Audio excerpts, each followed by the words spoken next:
City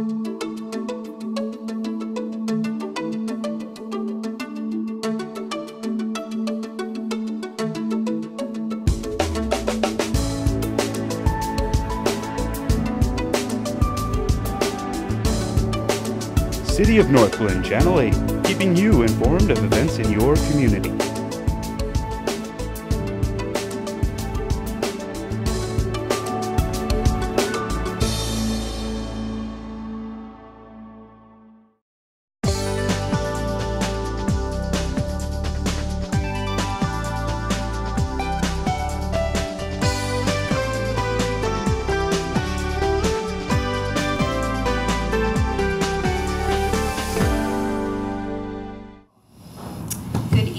Welcome to our June 18th City Council study session. Joanna, would you call the roll, please? Mayor Tosh. Here. Mayor Pro Tem Escobar. Here. Councilmember Sowers. Councilmember Lighty. Here. Councilmember Downing. Here. Councilmember Brown. Here. Councilmember Whitman. Here. Councilmember Duran-Mullica. Councilmember Wilford. Okay, thank you.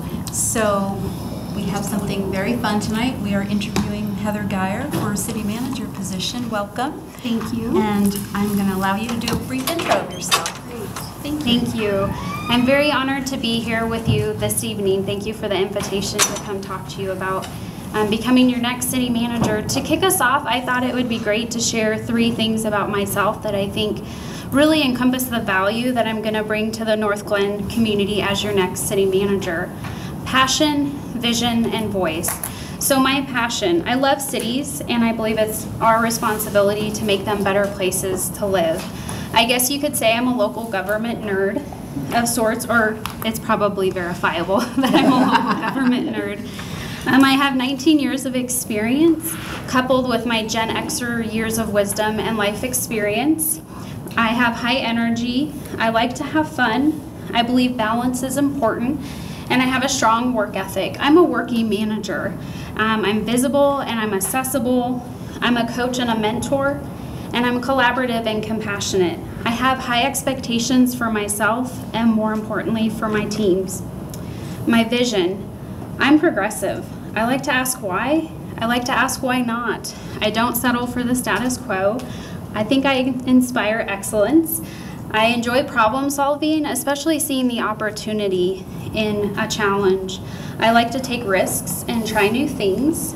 I recognize failure as a part of moving the needle because I myself have failed numerous times. I'm excited at the prospect of becoming part of Team Northglenn and to really help bring this community vision that you all have created to life. My voice.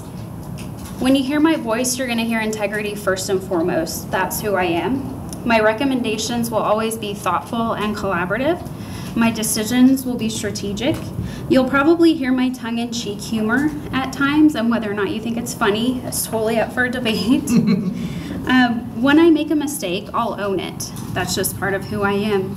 I believe staff is our greatest organizational asset, and when you will hear me thank them, and you will hear me acknowledge them, because I think that's really important part of being a leader. When you don't hear my voice, you're gonna know that I'm listening. So collectively, my passion, my vision, and my voice, I look forward to representing the city of Northglenn. I wrote an article last spring for an organization called Engaging Local Government Leaders. They're known as ELGL in short. They're a group of very aspiring young professionals coming up into the field of local government management. And this article was on the intersection of faith and public service. And in this article, I wrote this belief that I thought I'd share with all of you tonight. I've come to realize that the most powerful dynamic of working as a public servant is not how we shape communities, rather how they transform us. And I thought I'd share that with all of you because I know that each of you can relate to the power of public service. And rest assured, I will lead this city with integrity, commitment, and heart. And I look forward to this opportunity. Thank you. All right, thank you. So I was remiss because I didn't introduce Kendra Carberry is here from Corey Hoffman's law firm to help us with the process of the interview tonight. So welcome, Kendra. Thank you for being Thank you here. for having me. Just pretend I'm Corey for now. Oh, okay. With a little more hair. How's that? Oh! There, he wouldn't care. He wouldn't care. He would laugh. Yeah, he's going to hear about that one. Don't care. Okay, so I think the process that we will use this evening is that we'll just go in a round table and choosing from the questions that were given to us, we'll ask Heather questions, and I think I'll start with Marcy, and that way I'll go last. How's that? All right? I put this down just a little bit. All right, good to see you again, Heather. Thank you. So communicating project changes in progress to the appropriate person is critical. What procedures have you used to accomplish this? I've employed multiple communication tools, if you will, to communicate. I'll start with how I communicate regularly with my boss, the city manager, Patrick Goff. Sometimes it can be via text messaging, a phone call, in-person interaction, via emails to the executive management team, which is comprised of all our department directors. In terms of outward-facing community communication, Wheat Ridge has become much more involved in social media. Social media, as you know, is very dynamic and fluid. It can be a great tool, and so I'm very supportive of using social media to really push information out there. Sometimes there's a two-way dialogue that takes place. I have a full-time public information officer, which I don't think I had when I interviewed with you all a couple of years ago, so I'm a little bit more removed from the actual tactical part of that, but I often talk with my PIO in terms of strategy, in terms of responding when some of the interaction can be not difficult, but take a little bit more thought in terms of the response. I've spent many years in communications in terms of starting out at Greenwood Village when I did an interim assignment in communications, to wearing multiple hats when I was an assistant to and even a director as PIO.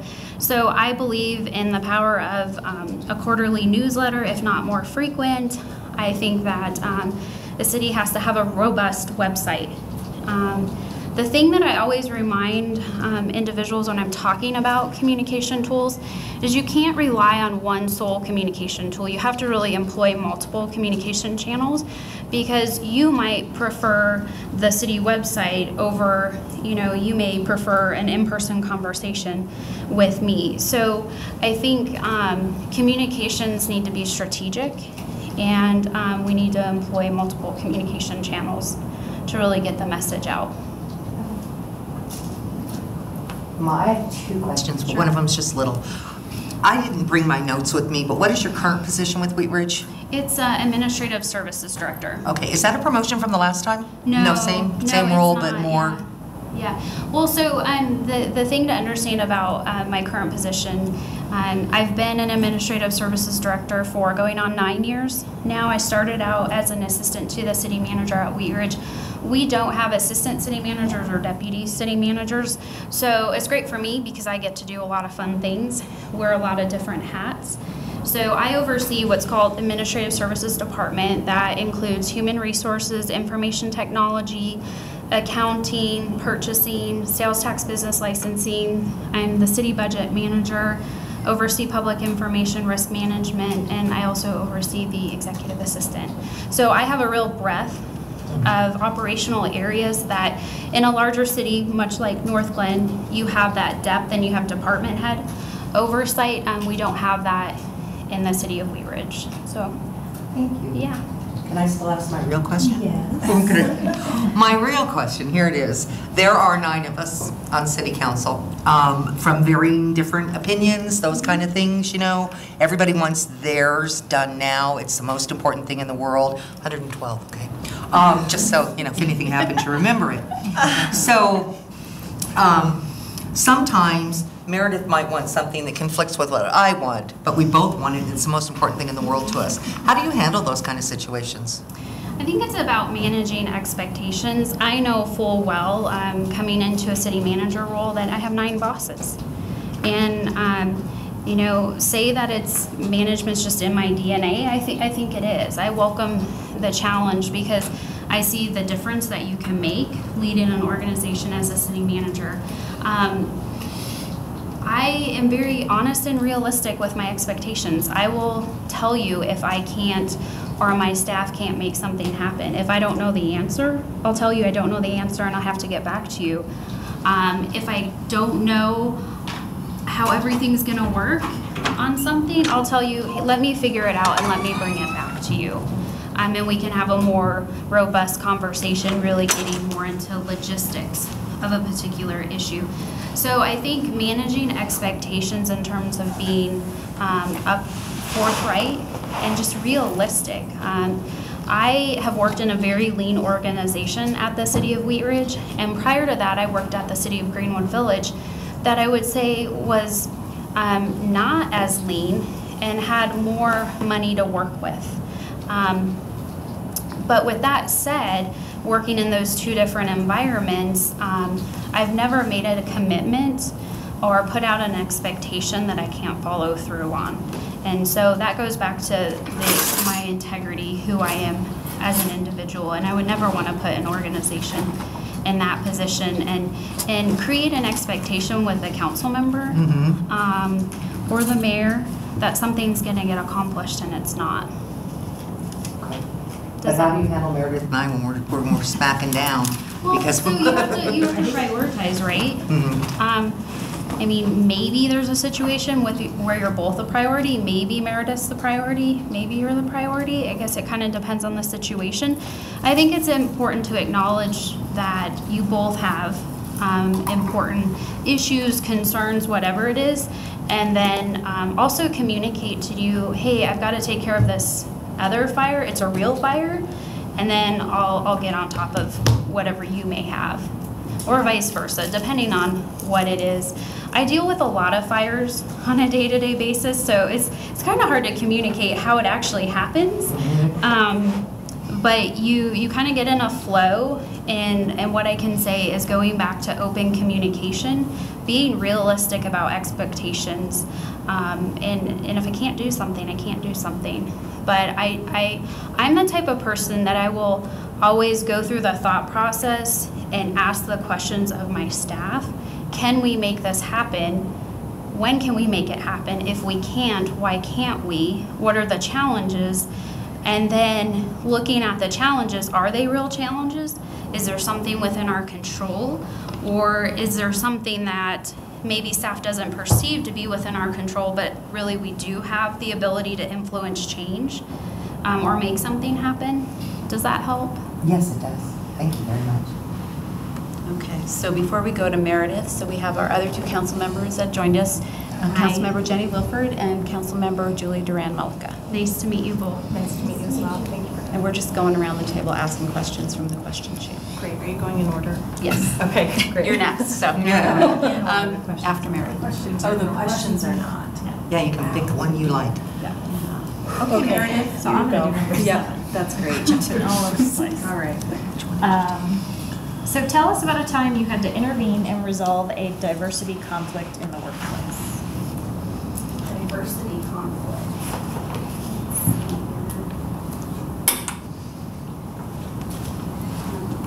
Back in the fall, I'm gonna consider this a diversity conflict. If you don't feel like I'm answering the question, please let me know, and I'll try to think of another example. We're very tight on space at Wheat Ridge City Hall, and I had hired a part-time payroll specialist, payroll technician to help my payroll specialist. And this individual was sitting, if you can picture, I have a cubicle, I have an accounting technician, and then we put the payroll technician right over next to her. I came into the office one morning, business as usual. My HR manager came into my office and said, so-and-so told so-and-so to go to the bathroom and wipe their perfume off because it's too strong. And so my immediate response was, well, why? What's going on? And so my HR manager stayed. I went ahead and pulled the employee into my office who had made the complaint to gather information to really figure out what was going on.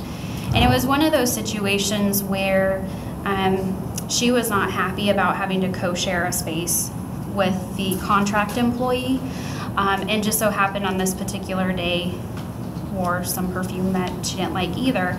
So I talked through the incident with the accounting technician and really tried to find a common place and also set the expectation that it was not appropriate to ask another employee to go to the bathroom and wipe their perfume off, that she should have come to me or HR to get involved and help, mitigate the situation. I then met with the employee who allegedly wore too much perfume and talked through the situation with her. She was very upset and offended by the situation, and at that point, a lot of what I was doing was damage control because she was a contract employee. She felt like this was just one more slide against her, and she knew that she wasn't welcome to be in the co-shared workspace. And so I really did a lot to listen to her and really reset expectations. And one of the things that we use at the City of Wheat Ridge is called crucial conversations. And it's a technique where sometimes we tell ourselves a story about a situation and what's happening. And so how do you draw out the pieces of what's fact and true versus what you're telling yourself? And so in the end, one of the things that they wanted to happen was have the contract employee move workspaces. And we really didn't have another workspace for that employee to go to, and I really didn't think that was the right thing to do. So I set expectations with both of them, and we left it on good terms. And then the next day, I checked in with them, and a week later checked in, and everything seemed to be fine. But there's a definite disconnect in terms of liking one another from a personality perspective. But at the end of the day, it was about, really reminding them that they were both there for a reason, to make a contribution to the city. So how are we going to work to get along in this situation? And one of the things I did share with the employee who allegedly wore too much perfume is try to be mindful, about how much perfume you're putting on, because she was very much like, I'm not going to wear that perfume, I just won't wear perfume. And it's like, I'm not asking you to do that, I would never tell you to do that, just be mindful. Sure. Great. Heather, can you tell us about a time when you generated enthusiasm and optimism in others because of a passion that you have? Sure. Well, I have a passion for wellness, exercise, having work-life balance. And so when we launched our wellness program several years ago, we all have Fitbits, or most of us do at the City of Wheat Ridge, and it's tied to an electronic computer system called Sonic Boom. So you can pull up an app on your phone or on your desktop, and you can track how many steps they call it sonic striding and that sort of thing. So I mentioned that I like to have fun, and I think having fun as a leader really requires making yourself a little bit vulnerable. And so my HR manager and I came up with the idea of, as part of the kickoff, we were inviting employees to come to City Hall in our council chambers, and we're going to do these kickoff sessions to launch the program. We convinced my boss, the city manager, to wear a mask and a cape to be Boomer, and then my HR manager and I dressed up in inflatable sumo wrestler costumes, and we did sumo squats and just had fun. And then the rest of the committee, they were hula hooping, and we tried to really make it a fun, good time versus the go to a meeting, sit and listen to people talk at you, and your typical meeting experience. And we had great engagement. We had high enrollment numbers that year, so that's an example that comes to mind. That sounds really exciting. Thank you. It was fun. Julie? Hi. My question for you is, tell us about the time when you had to problem solve with City Council. What role did you play and what was the outcome?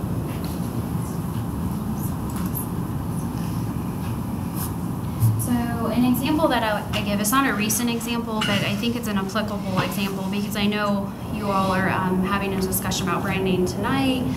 And so one of my first responsibilities at the city of Wheat Ridge as an assistant to the city manager was development of the new Wheat Ridge brand and marketing logo.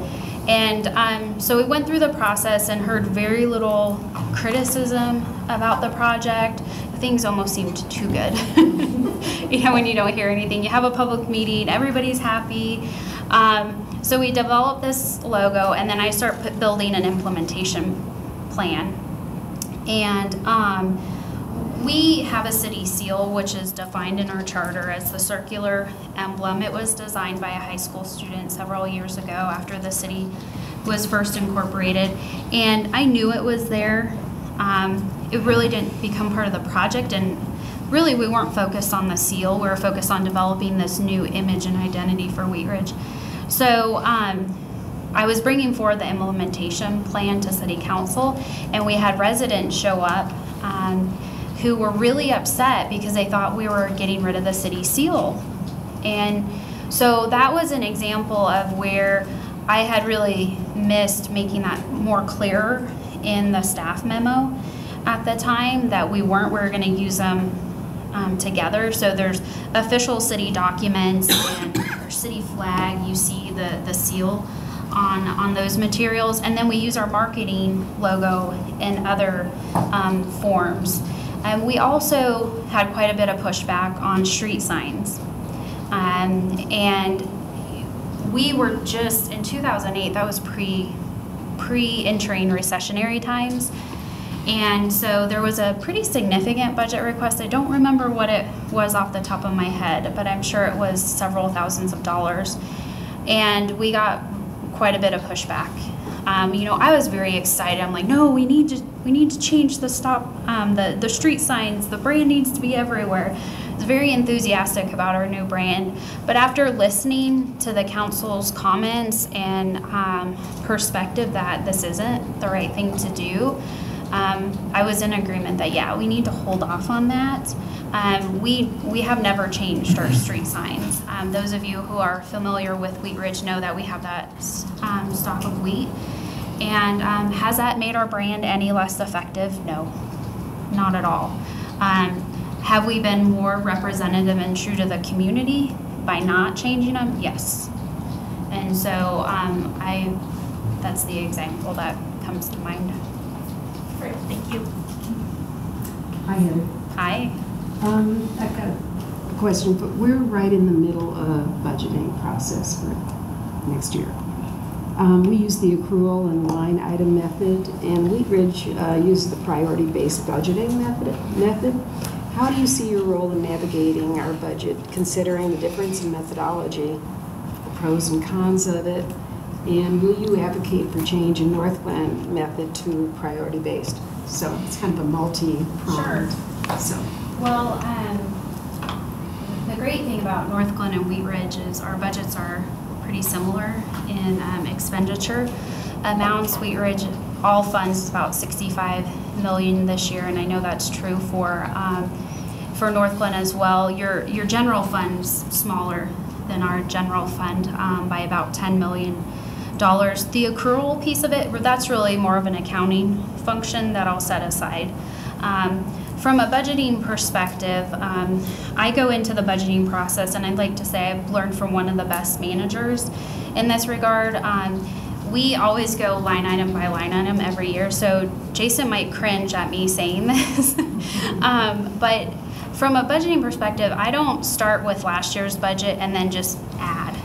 You start a clean slate. You know, there's different phrases, zero-based budgeting, there's that are out there, but I like to start fresh each year, look at the council's strategic goals and priorities.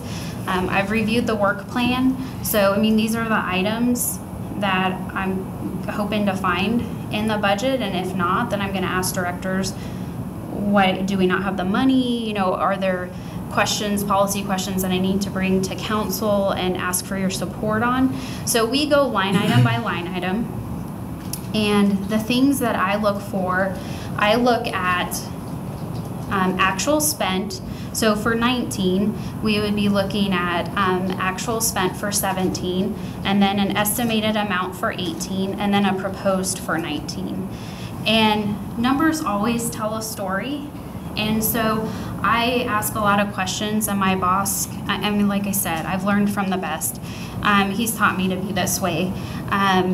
You question the variances. So, for example, if a department spent $5,000 in 17 on, say, professional, something on a professional line item, and then they're estimating to spend $10,000 in 18. Well, do they have the $10,000? Was that the budgeted number? I always know that number as well.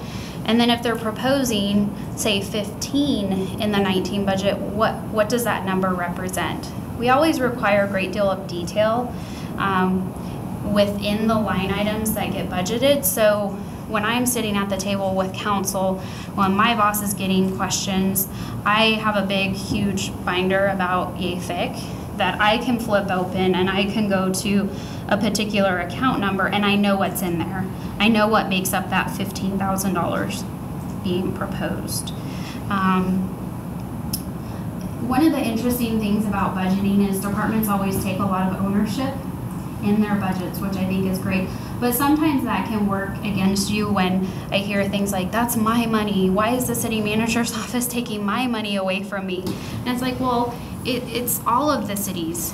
It's collectively the city's money. And so some of the techniques that we've used that are priority-based budgeting techniques include that variance exercise. So to give you an example, every year we look at diesel, we look at de-icer, because those are major line items in a city budget. Major from the perspective of they're typically $150,000 to $300,000 in expense. I will take a 5-year perspective and look at how, if at all, those actual amounts have fluctuated. And oftentimes public works will come in and say, well, we need 300 grand. But if I know, looking at the variance exercise, that they've only spent 250, then we'll push to say, well, do you really need 300 grand? Because if I give them 300 grand, then the difference between the 250 and the 300 grand is going to be committed. And then I can't take that 50 grand and reallocate it to somewhere else in the organization. And when you're in lean budget times, and really, I mean, this is true in general because I think it's an applicable practice, then in order to really get that alignment between strategic priorities and budgeting, then you need to do that. The other thing, so we call that resource reallocation, which is a priority-based budgeting technique. One of the other things that we did several years ago was oftentimes in city budgets, you'll see in an admin budget, say in the director's budget, and they'll budget $10,000 or $15,000, just in case city council asks me to do a study, just in case I need to, do whatever situation, pay for an architectural design on something. And we pulled all of those dollars together, and we started keeping track of what was actually getting requested after the budget was adopted. And so we call that the city manager's contingency fund. And in the past, it was about $100,000, and I think it's 75 this year. But we were able to actually save some money by consolidating, and then directors go to the city manager and ask to use those funds if they have a need. That doesn't prompt going to council and asking for a supplemental budget appropriation. Thank you. Mm-hmm. Hi, Heather. Hi. Describe how you believe you effectively lead a change in an organization. I think I lead with integrity and heart. And I think that's been effective for me from the perspective that in my current position, I went from being a peer to supervising many of the individuals that I was peers with prior to becoming a director. I think there's several of those individuals that I've worked really hard to gain their respect and trust because one of my overall approach to managing and leading is a coaching and mentoring philosophy. I'm a very good listener. I'm very empathetic. And I think I have a really good way of helping explain priorities and goals and helping bring out the best in our staff.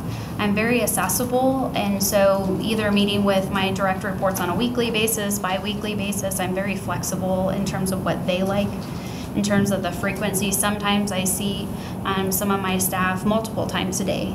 It just depends on what's going on. So I think because I'm very approachable and because I also like to have fun, we spend a lot of time at the office, more time than we often spend with our families.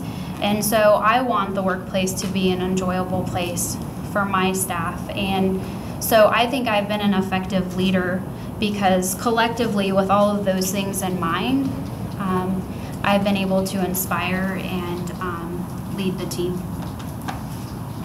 Thank you. I'm going to ask Heather if I can deviate. Yes, go ahead. Yes. Just 'cause I thought of this before, and I probably should have asked Corey to put this on here. So in Wheat Ridge, Patrick, I kind of looked at the division of labor between the two of you, and he seems to handle like public works, police department. I'm just wondering how you feel coming into this organization where you would have to wear, I mean, you would be overseeing all of the departments and you wouldn't be in that split situation. I'm looking forward to that opportunity. Patrick knows this. He's been a great mentor of mine, and we've talked about it. I'm ready for that next challenge. I've done a lot at Wheat Ridge. I've made significant contributions, and the city's invested a lot in me as a leader. I think it goes back to management being in your DNA. When you get ready for that next challenge, you welcome getting to work across departments. One of the frustrations that I have is I don't have enough opportunity to work across departmental lines in terms of working on economic development projects, because we have a community development director and an economic development manager, and those are their jobs. Working on park and rec projects, because we have staff to do that. So I welcome that opportunity, and having worked in Parks and Recreation at the beginning of my career, Kendra knows this because I was an intern at Greenwood Village when she was at Greenwood Village. I love all aspects of local government, and that's truly what I mean when I say I'm a local government nerd.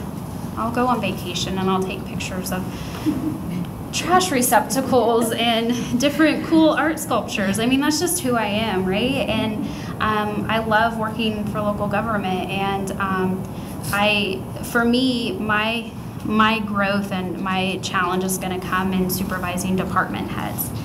And I've looked at different opportunities, whether it be a deputy city manager position or an assistant position in a larger organization. But the great thing about Northglenn is you're just that right size to where you have the depth and the support of staff and department heads, and there's opportunity to influence and really help bring that community vision forward. We have time to go around again?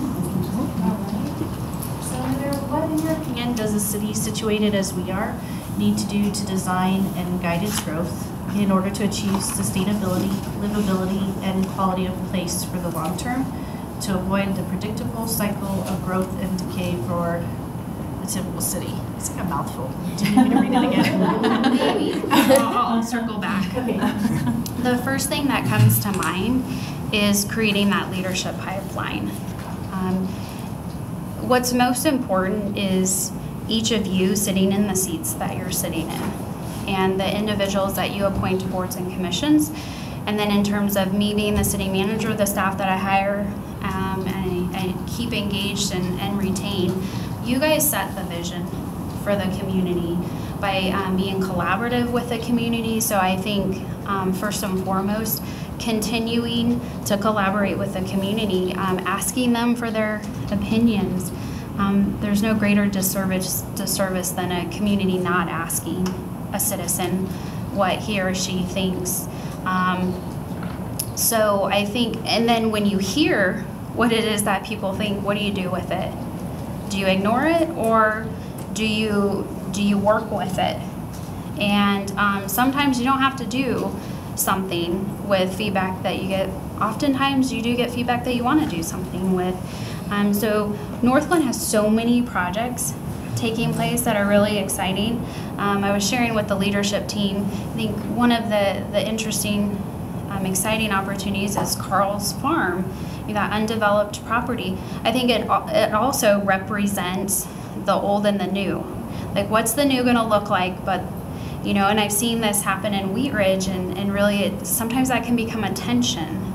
And you have people on opposing sides. So how do you make sure you have a robust and engaging community input process to make sure that people have an opportunity to be heard?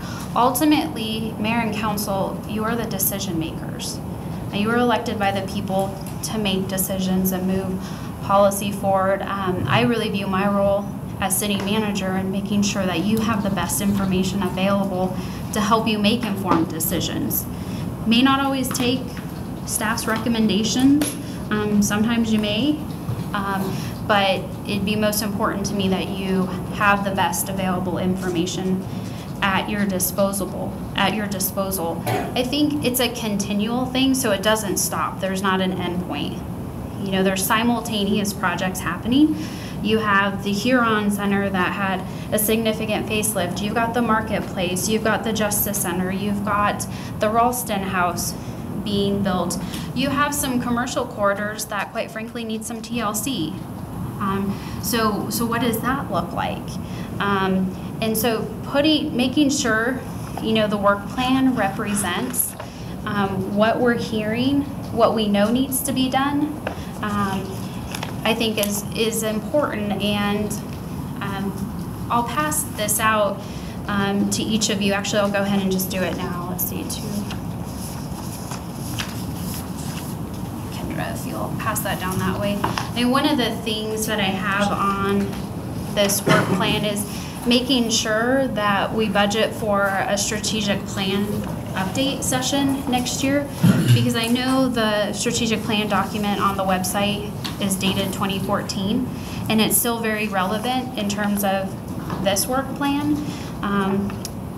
But I think it's important to annually do that check-in and make sure that we're capturing the right priorities for the community, and then also communicating to the community what we've done, what's been accomplished. And I think that's an area for improvement that I've identified. I think the last annual report that I saw on the website was from 2011, and so it doesn't have to be a comprehensive, you know, annual report. I know Mayor Dodge has a page where you provided updates on significant projects that I mentioned. So what more can we do to make sure we're pushing out the information on what's being done? Sure. I want to kind of piggyback on that. This question's not on the cheat sheet. The civic master plan is a huge issue that we're going into, right? We have a lot of moving pieces, and one of the things that's really important to me as a council member is that we control it as well as we controlled the Justice Center, that we control the spending, that we control we make sure that it stays within our budget. In the past, have you handled a project of that size or comparable? What's the largest project, and did you manage it from start to finish? First, can I ask you, when you talk about control, are you purely thinking budgetary control? Yes. Okay. Yeah. No, I don't check, pipes and stuff, but the budgetary controls, we really honed in on it, and we made a great center with using as little, using just what we needed as far as funding. So I've never managed a project of that magnitude, a construction project, a capital project like that. I've managed budgets of multi-millions of dollars. I've managed citywide projects, including a revamp of our compensation system, our performance management appraisal system. So some of those programs and projects have been more internal facing, and I'd go back to Mayor Dodge's question. I'm really looking forward to having the opportunity to apply those skills, because I think they're transferable skills in managing larger projects. Thank you. So this is fantastic. It sort of answered my question, but I'd actually like you to speak to it a little bit about the leadership team engagement piece on the back.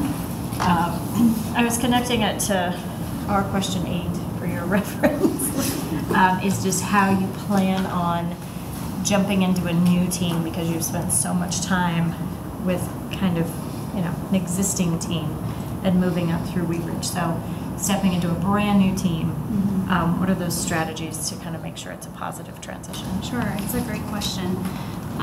Relationships are everything. And I think this is true for me stepping into this role and working with each of you. With the leadership team, and I shared this with them, most important to me is getting an opportunity to build a relationship with them individually and collectively as a team. I think one of the things, I've got it right here, is work on having an annual team retreat, because I think it's really important. We all get so busy and we all are managing different priorities, and sometimes they're competing priorities, whether it's something that the police chief wants versus the Parks and Recreation Director versus city clerk.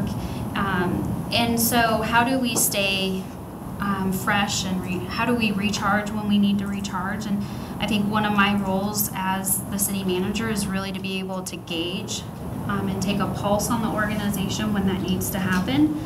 But first and foremost, building relationships with individuals, because I've seen and experienced situations where you try to get something accomplished, and if you don't have that established relationship, it can be difficult. So meeting, whether it's a one-on-one on a weekly basis, bi-weekly basis, I'm very flexible in my meeting styles. I'll take walking meetings if an employee wants to, director wants to go to lunch and meet over lunch. I'm very flexible in that.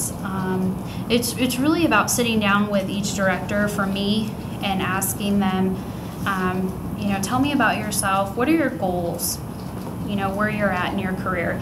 And I'm a firm believer that no matter where you're at in your career, you have something to contribute, and it's my responsibility to help support and guide that development. So if you're a year from retirement, 10 years from retirement, if you're a brand new director, and this is true for staff in general, I want to know what makes you tick. I also want to know how you like to be rewarded, how you like to be recognized. I have a staff where I have individuals that want recognition in groups like this, in larger groups like this. I have individuals who would dread the idea of me acknowledging them in a large group setting because they just don't like to have that type of attention put on themselves. So really being flexible in style, and I think I've done a really good job of that because I have a very diverse team.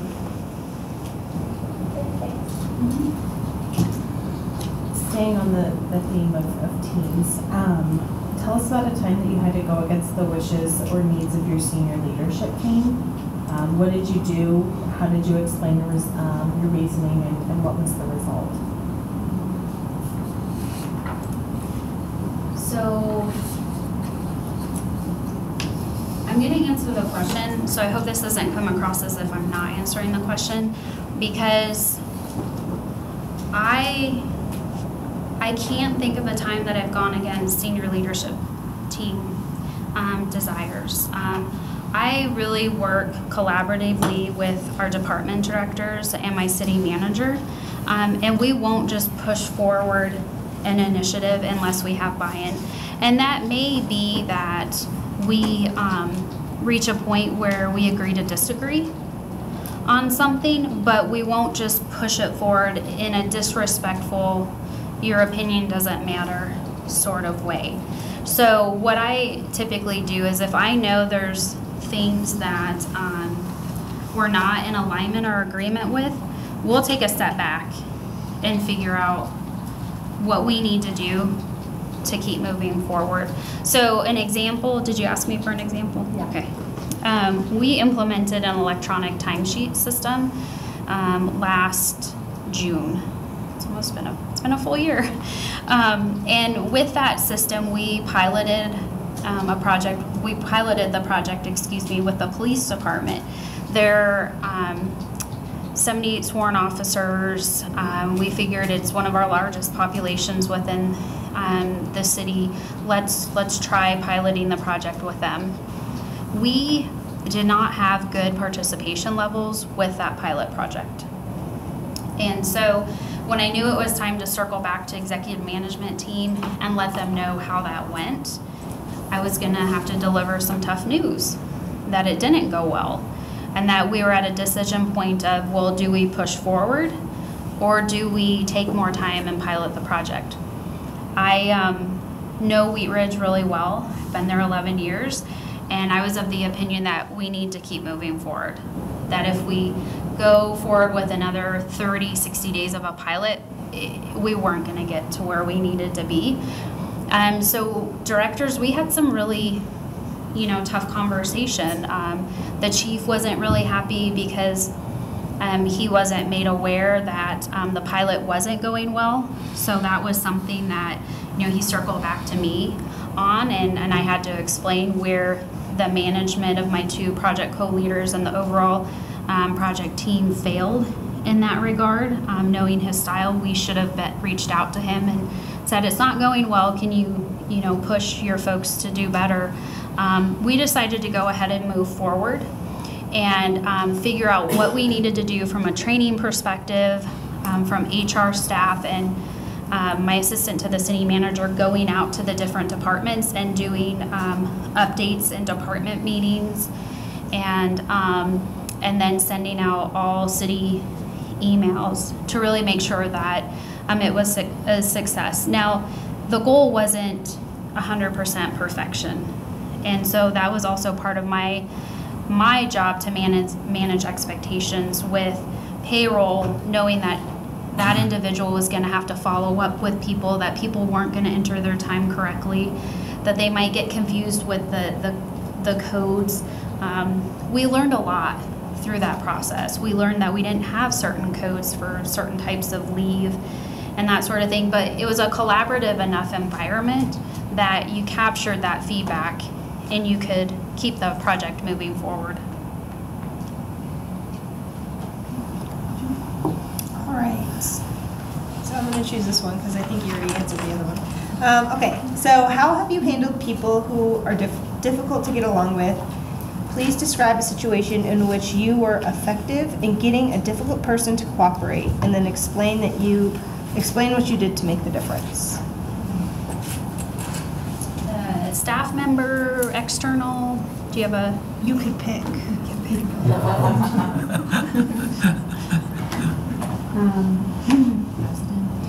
What's that?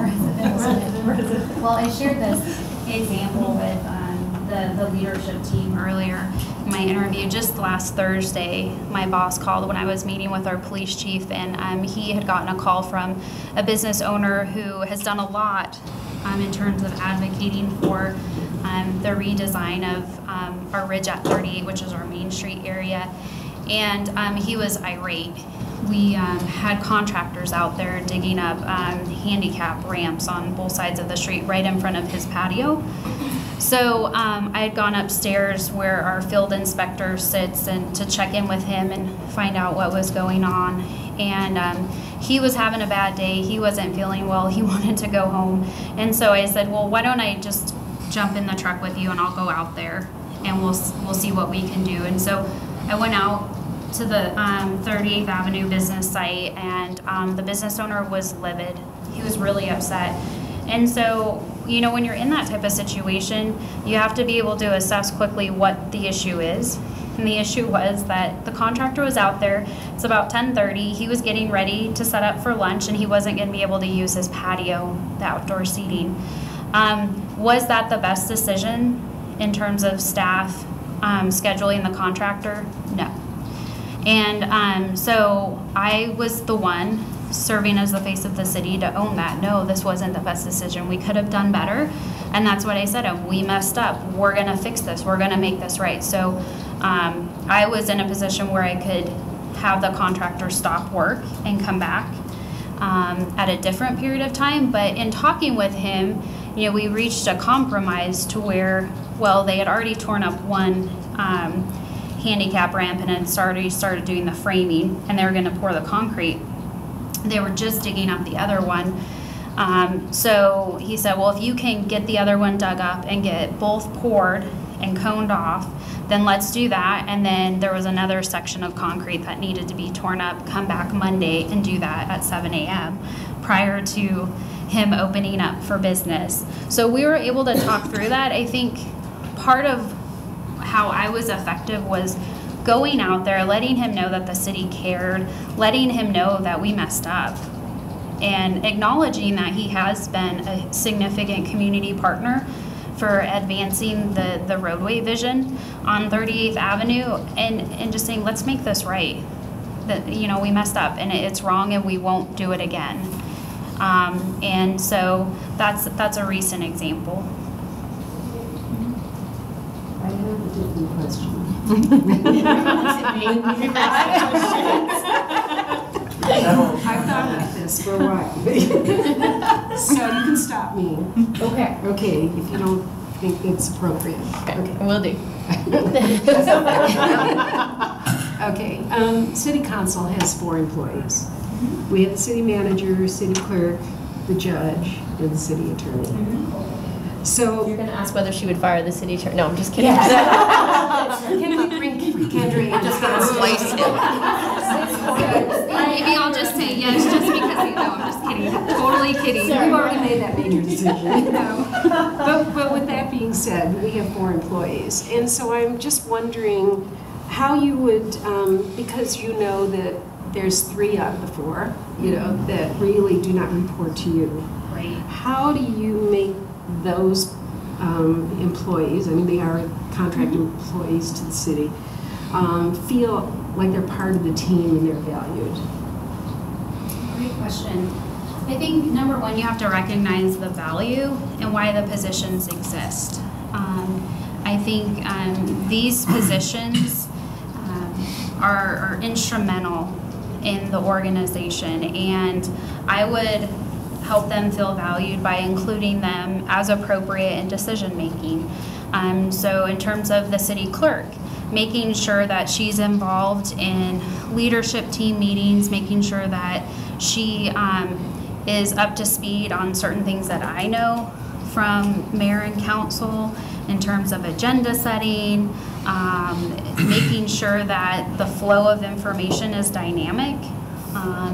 And so if it's a matter of, you know, sending an email and CCing multiple people, or, you know, directing the email to multiple people, I have a very collaborative communication style, and I recognize the value of the city attorney position greatly.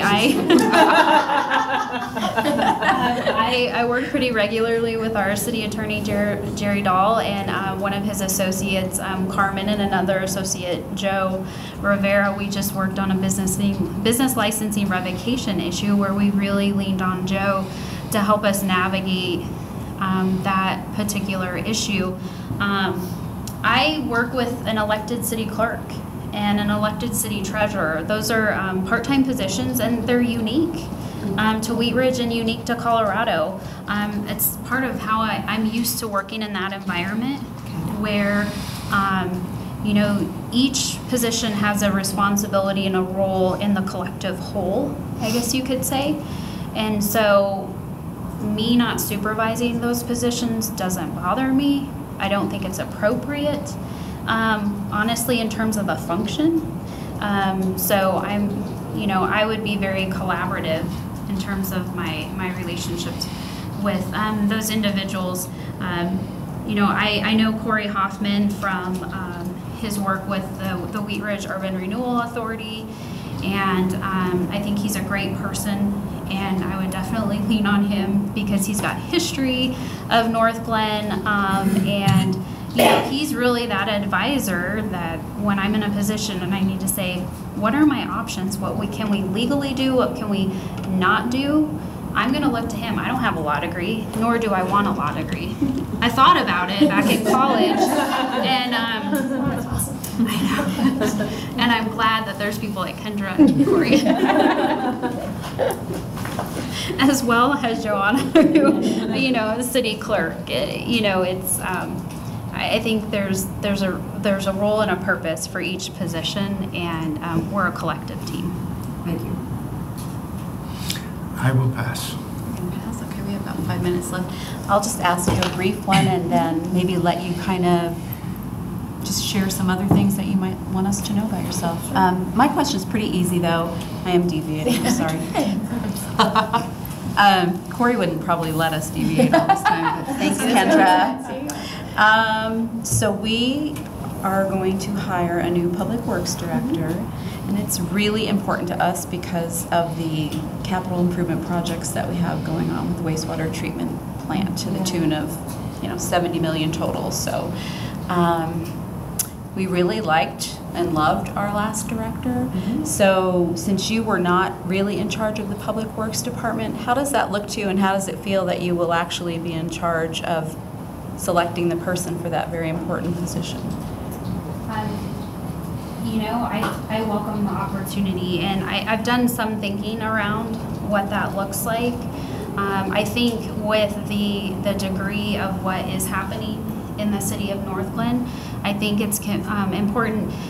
Cities do it differently. Where I'm headed with this is sometimes it's appropriate for certain director level positions to have a more robust hiring process. And what I mean by that is you find this often with when you hire a police chief, you have some type of community type engagement session, and I think really having a discussion internally, what are those key qualities that we're looking for in our next public works director, based on knowing what Mr. Willett brought to the organization and the work that he did, and then where do we want to go? So again, the work plan, where's the organization at today? What are those qualities that we're hiring for, really figuring that out. And then building, I love to use cross-functional teams when I do hiring processes, because it's not just Public Works that's hiring a Public Works director. It's the organization, it's the community. So engaging the planners that regularly work with the Public Works director, not just the planning director, not just the executive staff, it's staff at all levels of the organization involved in that in some way, shape, or form on the interview panels. I also use a technique that I call meet and greets, where you invite a cross-section of staff to come, and it's a guided process in the sense that you let staff know what they can ask and what they can't ask, so it doesn't make the city attorney nervous or the HR manager, director. But that's a very participatory style of interviewing. That the thing to remember is that candidates will be interviewing us as much as we're interviewing them, kind of like I'm doing through this process. And then doing some type of community panel, I think, would probably be really important with this position. Getting feedback from community members, whether from neighboring agencies or members of the community. And I can't tell you specifics about what that looks like, but that would be a technique that I would use as well, because I think it's a very visible and important position, and so we need to make sure we have the right individual that we bring into the organization. So unless the council has any dire question that they didn't get to ask, we will just ask you to maybe share something that you'd still like us to know about you before you leave. Sure. Well, like I said earlier, I'm very excited about this opportunity. I was thrilled when Corey called me and offered the opportunity. I really grew to love Northglenn a couple years ago when I went through the process, and I remember, I've been reflecting on this, so I'm going to kind of deviate and share this because Joyce, you've kept popping in my mind with your question about how long do you see yourself staying at Northglenn. And that really resonated with me because I probably offered a really safe response 2 years ago. And yesterday I came up and spent about 2 hours just driving around the city. Oftentimes I drive through and I don't necessarily get out into the different neighborhoods. And I have that same level of excitement and enthusiasm for the position today. I'm probably showing it more than I did 2 years ago, but I think that's because I'm more confident in who I am and where I'm going as as an individual. I've been able to do a lot contribution-wise with the city of Wheat Ridge in the last 2 years. We got voter support on a 1/2 cent sales tax increase. I was able to be part of issuing bonds in the amount of $33 million for 4 key infrastructure projects. But there's still that desire and that yearning inside of me to do more. And I think the opportunity here at Northglenn would help fulfill that desire to do more. Part of why I mentioned Joyce's question from a couple years ago was because I think it's important for a city manager to really become part of the community. And I think that's why I've been able to stay so long at the city of Wheat Ridge, is because I volunteer at events. I know people in the community. I'm part of the Optimist Club. And that's what I love doing, is really becoming part of the community and really getting to experience the social fabric of the city. And I look forward to doing that here. I would not view this as a job of just, come to work at City Hall and then get in my car and leave. I would, and I looked at real estate and looked at some different housing options as well last night, just to kind of wrap my head around what that piece looks like. And I would move closer because I really hate traffic. And the traffic on I-25 at 3 o'clock today was maddening, which I think would also be a challenge. It is a challenge for us as a community. So I'm really looking forward to this opportunity. I think, rest assured, I would be making the investment in this community. And, I think one of the things that I would ask all of you, if you were to hire me, is to really give me a chance and to be open and honest with me. I like feedback. My boss would tell you I like feedback. And each and every one of us was given a shot. I don't have city manager after my credentials. I will have city manager after my credentials. It takes somebody giving you that shot. And so I think being here tonight, it's really about asking you to give me that shot, and let's do this. Can I ask a question? Sure. Can you answer the question? I mean, do you see, Joyce's question, where do you, where do you see yourself? Yeah, okay, That fair question. enough, thank you. I didn't mean that mean, I just meant, I'd like to hear it again. I appreciate that. So yeah, I think I was pretty safe in my response of typical tenure of a manager's, 3 years. And so I'm coming into this opportunity eyes wide open. I know there's 3 new council members. I know several of the council, you're up for election next year. I did quite a bit of Google searching and reading online, so I know the competitors, that those of you who were elected to council, the competition you are up against. I'm ready to put down roots and to buy a place and to really stay in a place for a period of time. Recognizing that as a manager, I serve at the pleasure and the will of the mayor and city council. Really, I don't see myself being here for a short amount of time. I see myself being here for a long time. As long as you have me. Well, right answer. Next year you may have a whole other set of people. Right, exactly.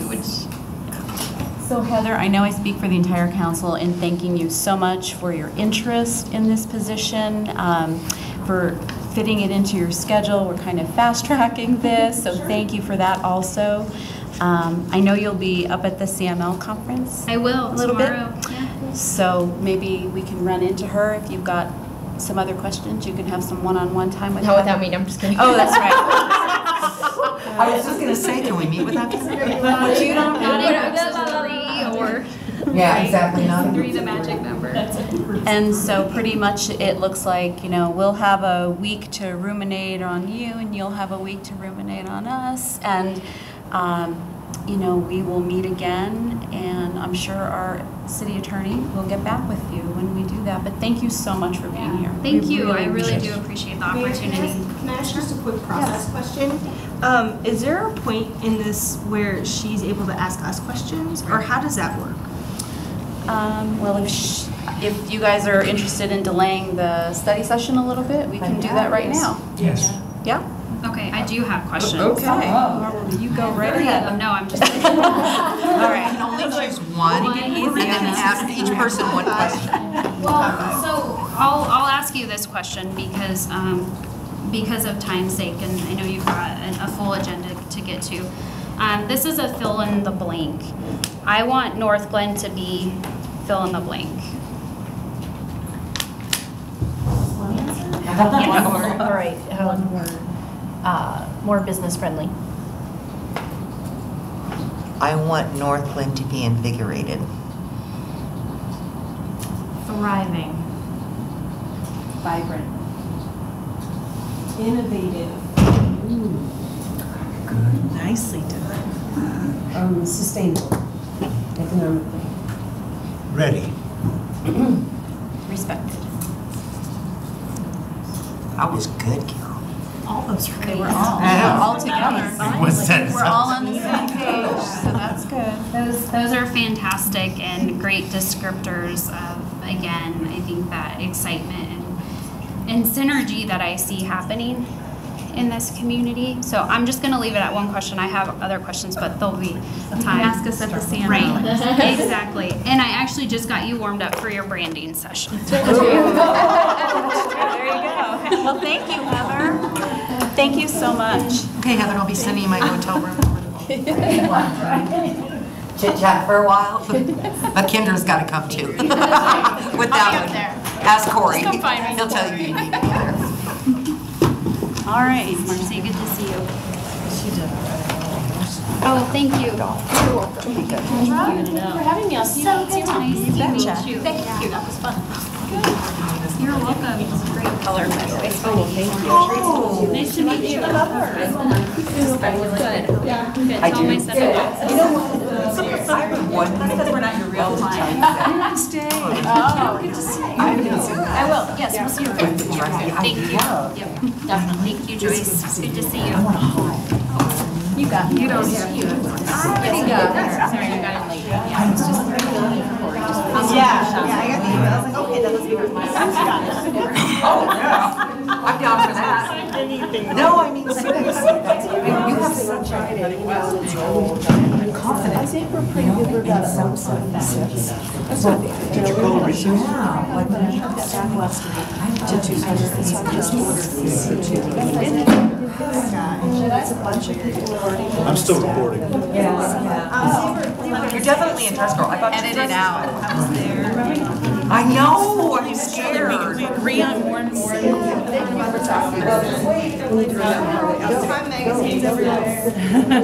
2 minutes, everybody, till we reconvene here. They were just in a long meeting, so I know that started at 5, so.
To We'll talk. continue on with the study session. Our first item, or our second item now tonight, would be the Smart Commute Metro North Regional Bike Share Program. And we've got Brooke and special guest Karen Stewart. I'm so happy that you're here. Thank you, Mayor. Thank you, Mayor and Council, for letting me talk to you. I'm really excited to talk to you about the Regional Bike Share Program group that we put together. And one of the reasons we did this was because many communities, and I think yours included, have been approached by bike share companies. Bike share companies are typically companies who are venture capitalists who have thought of a way to provide the public with bikes. They take care of the bikes, they buy the bikes, they make the bikes custom to that company. They maintain the bikes, they bring them back in, they replace bikes, they insure the bikes. They do a whole lot of this stuff so that the person using the bike only has to engage with them through an app. They enter their information into an app. They're able to use the apps typically to unlock the bikes. They charge by a certain amount of time. Most of the vendor companies charge $1 per 30 minutes, and that's sort of the standard, although there's variations to that as well. So some of the communities in Adams County were starting to get these inquiries from these bike companies. In particular, Spin was a company that came out about a year ago, a little over a year ago, and approached Thornton and said, hey, we'd like to bring bikes into your community, and how about we talk to you about what that could look like. And then about the same time, I think it was Brighton maybe who got the same call. And all of a sudden we started thinking about other communities who've done bike share, who've entered into an agreement that precludes the neighboring community from being able to have those people use those bikes. They were just enclosed in whatever jurisdiction it was. It just didn't make a lot of sense, and we've got great trails connections and everything in Adams County. So we got to thinking about, let's put a task force together so that we can discuss what a regional share might look like, so that if you're a person using a bike or if you're a vendor promoting a bike, you have the same set of rules throughout that whole area that you'd be using it in, and then you don't get this dumping that happens that you've kind of seen. So my presentation is really about an update to the beginning that we had. Other side. That one. That's not logical. Sorry. Sorry. So we created this task force, and we put everyone on here that you can see here. And Ashley was great to be part of this group as well. We were a working group. We met a number of times, and we met with all the current bike vendors. We met with bike vendors that are no longer in business here. Spin was a big one. That was one of the first ones that came and said we can hit the ground running, we can put a pilot program in, and then the next thing we know, Spin decides that this suburban arena doesn't work for their model, and they've moved out, and now they're working at local campuses and universities and places like that where they have a different containment of users. Our goal was really to make sure that communities could be interoperable and consistent and interconnected, so that if you got a bike in Brighton and you wanted to come down to Northglenn, you could come down to Northglenn, you could leave that bike and take an Uber home or meet your friends or whatever, so that you weren't constrained within just the jurisdictions that you lived in. And we really wrote it so that it's a scalable bike program, and it would serve everybody. So it would serve residents and employees and visitors, tourists, students, all of that. And one of the Dr. Cog 2040 vision components is always this improved mobility options, and particularly first and last mile. And as we all know, eventually we will get the North Metro rail line, before I'm dead, please God, up the line. And as we do that, we really want to be able to offer options so that people don't have to drive to the train and leave their car and then go from there. share, but maybe a bike share option is something that might work for some people. So we wanted to include that as a bike share option, and I think part of our target was to do it with the anticipation that in 2019, we would have the stations along North Metro up to 124th. Now we're hearing it might be 2020, early 2020. So anyway, but our intention was to put this together with the goal of doing this. So we did a lot of investigation. We looked at all of the models that were out there. The model that's the longest running model, and you've seen this everywhere, is the B-cycle. It's a station-based, where all the bicycles look exactly alike. They're into a docked station. You can ride them anywhere. You park them in another dock station, and then the company relocates them the next morning so that everybody can start again. And that's been very prevalent in Denver and also in Boulder. But what they found out is it's not very nimble. It's not a nimble system. And the vehicles, the bikes, are starting to age, and now the capital cost to replace them has been cumbersome. They're also not really app-based. They're lock-based and they're sponsor-based. The other one that was pretty prevalent, and the one that Westminster used, was Zagster. And Zagster is another one of these docked systems. The premise is that you find sponsorships. It can be a city sponsorship, or it can be any kind of a commercial sponsorship. A brewery could sponsor one, or a hotel could sponsor one, or St. Anthony North or SCL could sponsor one. But it costs $10,000 to put in a docked system with 5 bikes. And then the sponsorship is on the basket. The advantage to this system for Zagster was that there was a cost share back to the city of Westminster. So if they met a threshold of money, then Westminster would get some of that money back. And Zagster went in and determined where those different pods of stations should be. It was a set number had to happen within an area for them to come in, and they just weren't very flexible at all. We tried to talk to them a little bit about giving communities the opportunity to have several free at City Hall or at a rec center, and then find sponsorship for the others. The other thing that was really problematic with this station-based one was they wanted an exclusivity contract. They wanted to be the only bike share within your community, and they wanted a 2-year contract with that. And Westminster did enter into that contract, and Longmont entered into that, but I think that they're seeing now that there's all kinds of issues with that, and it's not a sustainable model. So Zagster has done something else, and they've added dockless to their system as well, so you can have both of those, and that's what the hybrid is. The dockless system is the one you're hearing an awful lot about. This is the Lime bike, the OFO bike. I guess Bird is out there now. There's a number of these vendors who often throw the bikes out there without a permit and then ask for forgiveness instead of permission.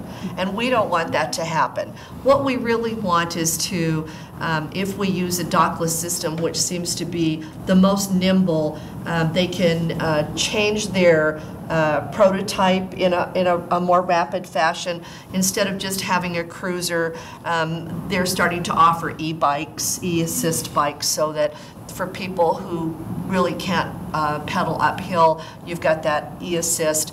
You've seen the scooters out there, those kinds of things. So it's a very competitive market, and all of them are trying to figure out, how do I get the share of the market?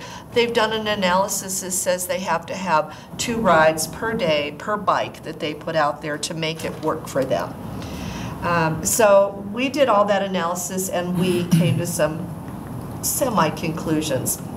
We created a bike share vendor comparison matrix, and I think you might have that in your documents. And really what we looked at was a comparison of what do each of these offer and what are the differences. Some of them are very similar. Often they're out of California or out of the East Coast. They're venture capital, so if their investors go away, those bike shares go away as well. Some of them are out of big areas, big municipal areas, big city areas, and they don't lend themselves well to suburbia.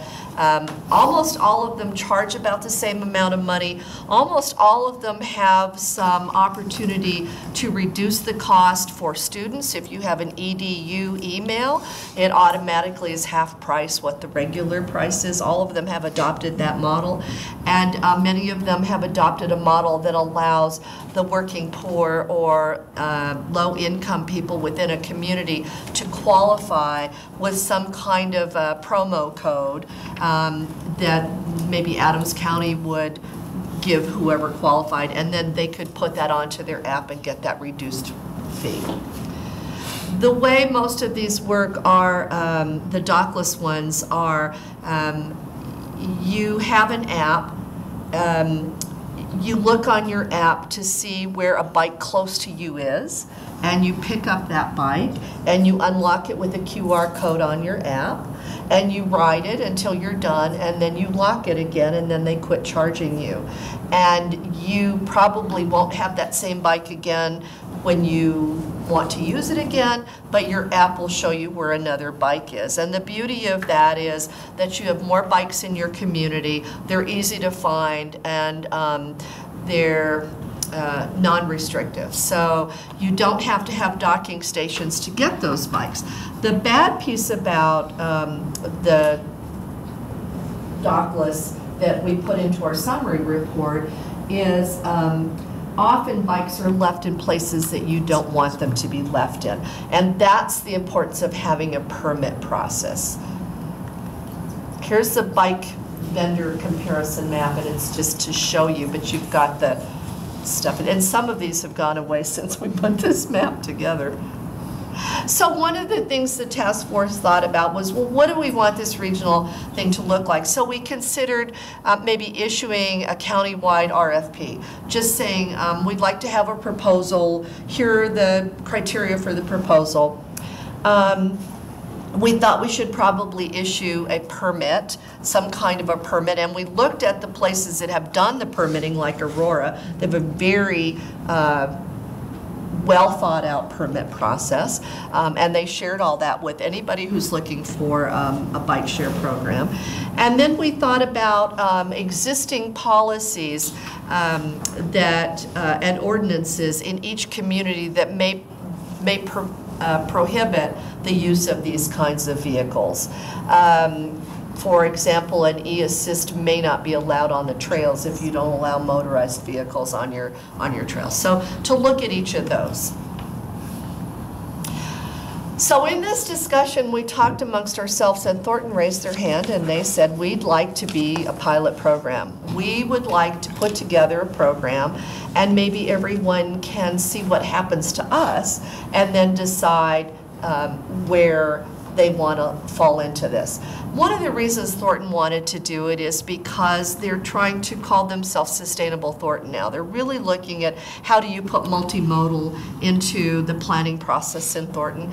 And some of the pieces that they decided on was that there would be bikes throughout Thornton, not just in one or two locations. You know, we could have done a pilot that was just adjacent to Northglenn, or one that was adjacent to Brighton. But they really wanted bikes to be able to be all over their community. They also decided not to choose how many bikes would be there. They're leaving it up to the vendors to decide how many bikes are going to be there. And they also decided not to specify where those bikes have to be. They're going to let the vendors decide with some input, like we'd like to have it at the Margaret Carpenter, you know, rec center, or we think it would be good to have one of the other, like maybe City Hall or somewhere like that. So,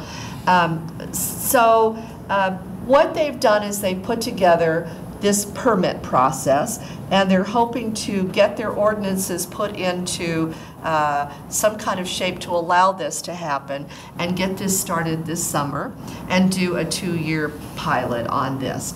And so we think as they move forward that we'll see what's working and what isn't working. For example, I think it's really important to the city of Thornton to determine where the bikes have to be returned, that they just can't be left. And there's a couple of ways to do that. One of them is to geofence on the app where you need to leave your bike. So when you go to leave it, your app will say, you cannot park this bike here. The closest place you can park it is over here. Or you are penalized, or another way to do it is to reward people for doing what they're supposed to do by saying you get the next 30 minutes that you use the bike free. Another thing that's been successful in other places is for the vendor to actually earmark an area by painting an area that is just for parking, and it doesn't have to cost communities anything to do this. They can just designate where those swaths of color have to be, and they have to be there. As we move forward in this, RTD would like to talk to each community to figure out how these bikes don't end up on the platforms for the train and don't end up on the tracks. And that's one thing that they're really concerned about. I don't know if they've really had that much trouble in places where these bikes are, but that's a concern. So as we watch Thornton work through this, we may learn enough to see if that permit fits every community that wants to be part of this bike share. Northglenn doesn't have to be part of the bike share if they don't want to. But if they want to, we'd like to talk to them first before you make any commitments to the vendors so that we can help with this. Can I ask a quick question? With Thornton's process, have they decided if they're going to use e-bikes, or is that coming? Perfect question. I'm sorry I left that out. What they've decided is to open it to all vendors and let the vendors look at their permit process and determine whether or not that works. I do know that they're not going to allow the scooters in. They've decided not to deal with the scooters at this time. The other thing about the permit process that I've left out is you're charging these vendors to come into your community. And that's a good way to regulate them as well. You're going to charge them per the number of bikes they put in, and you're also going to put some language in there that penalizes them for bad behavior. And I think we learned that from Aurora, where they were just inundated with these bikes. And it becomes a regulatory problem. So figuring out how to do that. So it'll be interesting to see. They've offered everybody on that list that we had an opportunity to play within Thornton. We'll see how many people want to play. And can I ask why, if you know, they didn't want the scooters? I think the reason they didn't want the scooters is because when they started their permit process, the scooters weren't available, and then they were introduced and they hadn't had the consideration, they hadn't had any discussion about it, and they didn't want to delay their permit process to include those scooters. So I think that's why they didn't, and I suspect they'll revise that. I wouldn't be surprised. Yeah. Thornton has fast-tracked this effort to initiate this program, and Thornton staff have provided their template for all of their backbones of the operations, the permitting, and their regulatory process to us. So we already have that on file. So we are positioning ourselves to be able to do it based off of what they've created already. So I know Lime is in the news with Denver this week. I just got back from San Diego and tried the Bird app, tried the Lime app. One's definitely easier to use than the other. My son was obsessed with the scooter, but you have to be 18. So how, I guess my bigger concern is liability. Like, where does the liability lie? If we're offering a permit, does any liability land on the city? So my understanding is that the vendor carries all the liability, and I assume there's some, you probably have risk management that has to look at that contract and make sure that you're covered to the best to the best that you can. The reason they have to be 18 to use these, my understanding is that it's a financial commitment on your app. And so they ask you, are you 18, when you enter your debit card number or your credit card number and all of that. And that's one reason that I think that scooters are so popular for younger people, and the regulation of how do you assure that an 18-year-old and not a 12-year-old is using it. Well, So I hope we don't have to regulate that. I mean, I will confess here, I put my information in and put my kid on it. Yep. And said, go have I fun. think that's a way to regulate it. If you're the mom and it's your credit card. You're on film, you know that, don't you? The apps required a photo of my driver's license, and so we didn't use that. Interesting. The other one did not. And then, but I guess my fascination with this concept is I see it in Denver. It was everywhere in San Diego, and watching kind of your older teen, 20-something population, they were just on and off. Yep. On and off, on and off. Like these awesome guys came and taught us how to do it.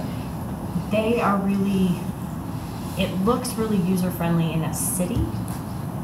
Trying to envision it in a suburb is what's so fascinating. So I love that Thornton's going to give it a shot, especially because they're wide and strange as far as a map goes. And so thinking through how that would work. I will say too, Aurora, which I understand they're much larger than us, but they're still a little bit more suburban than a Denver or Boulder. Since they've started, they've had over 10,000 rides. So they've 10,000 rides. So they've considered it pretty successful thus far. And I think one of the things that will help with, especially with the multimodal component, is the first and last mile that was touched on earlier. When we look at the station, because we do not have direct pedestrian connection to the west, because residents didn't want it. So we having something like this as a program could actually help with that first and last mile in terms of connectivity. So. Becky and I met with our TD staff about a week or two ago in Thornton just to talk about what was going on at all of our stations and what was going on with them.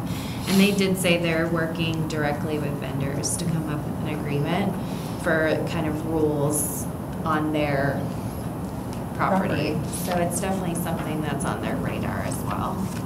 Because it's not like I could get off the light rail and ride it home and just leave it on Why the couldn't sidewalk. You can. Sure, and just leave it. Just leave As it. long as the sidewalk's wide enough, you can. Oh, wow. And then you just leave it. And see, that's the Turn it off. That's a question I have for you is, I have only seen the docking stations. I have not seen dockless. How does that work? You just... So I'll throw out a suggestion for you if you want to see it firsthand in action in a great location, is to go to the Stanley Marketplace out in Aurora, which straddles one of the lowest LMI population census tracts in the Denver metro region and one of the wealthiest census tracts. They literally straddle the line there. And Stanley Marketplace is also a great, interesting, innovative incubator space for new retail businesses. But that it is extremely successful there. And if you drive up and down Montview and Quebec, the bikes are everywhere. And you're talking about probably some of the most diverse population that you're going to see in a suburban environment because it's the eastern extension of Denver and in the heart of the suburban component of. When you say they're everywhere, what does that mean to you? You just leave them? The utilization that you can see how it's being utilized in that neighborhood, in those two neighborhoods, because it's such a diverse population, but yet that population gets you an opportunity to see how it's being used, where they're being parked. If you go to Colfax, you'll see them near the bus stops because people will take them to the bus stop and then get on the bus. So it's a very interesting, it's a great little petri dish of a lab experiment to really see and experience what it looks like. So I'm really really curious about, let me back up and say, I love this. I think it is so exciting. I think it's super accessible, and I'm glad that Thornton is moving forward with this pilot program. I'll be really excited to see what they come up with and what ideas they have to face unique challenges that I'm sure that we're all going to experience as well. What happens in the winter months? Do they come through and like pick everything up, or are they like, look, we're just like considering this normal wear and tear, and they just burn through a ton of bikes? Like, what does that look like? So I asked that same question because, you know, we think that the ideal time is April through October, but what they've said is that people use them in the winter as well.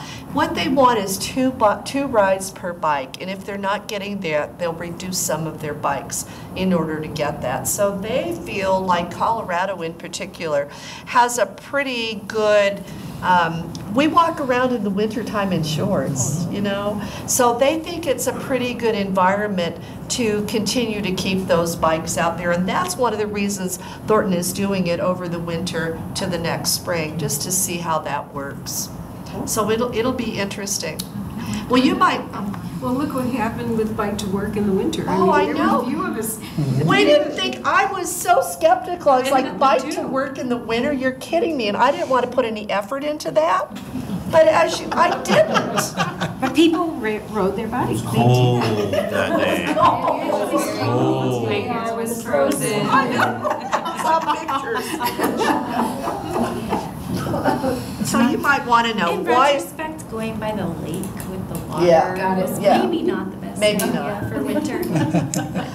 You might want to know, why is Smart Commute involved in this? Well, you know, we're your transportation mobility organization, and we're committed to providing information and advocacy and programming and all of that to try and get people out of their cars and think about other ways to move around that really improves air quality and reduces congestion. And so part of that is, how do we fit this next component in, which is this bike? What we think member jurisdictions in Adams County need to do, what their role in all of this, if we do a regional project, is you guys are in charge of the permitting. Your staff knows what needs to happen within your community. You guys have a pulse of your community. You know what your permits need to look like. You know what your regulations need to look like, whether you need to change some of your ordinances or your open space and trails regulations. And you need to know what your vendor requirements are. So that piece belongs to all of you. What we think we bring is we can function as a liaison between each of the communities and also between communities and vendors. We also think that we can help with the education, promotion, and marketing. So if you have a rollout event, we can help with that. But we can also push that information out all the time. That's part of what we can do. We are excited about the data collection.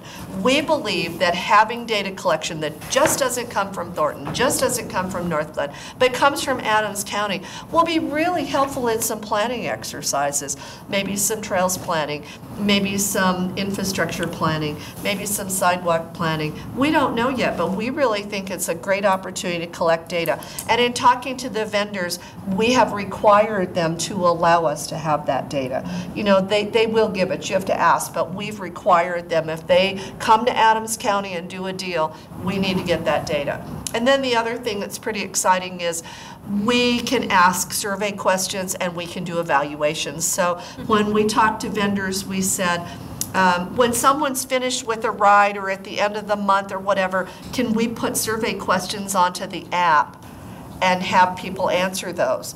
Well, yeah, they can ask you to answer those questions. Why would you?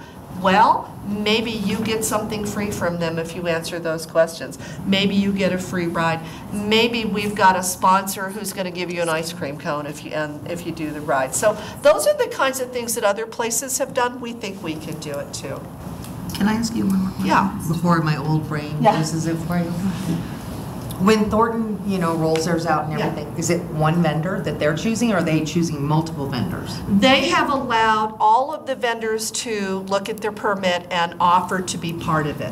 Whether all those vendors are on there or not, it will be up to the vendors. Thornton says, open session, if you can meet our regulations and our permitting, you're welcome to come in here and try this. So we don't know yet. So they could have one vendor down in Old Thornton, another vendor, no? No, I think Well, they could, but I don't think that's going to happen. I think all vendors will want to be everywhere. Everywhere. Because they're requiring that you give this service to everybody in the Thornton city limits. It should be really interesting. I think it's really It'll exciting. be interesting. Aurora did the same with their permit, and they initially had 3 vendors, and I believe right now they have 2 operating. And so you'll often see a Lime and an Ovo boat bike side by side.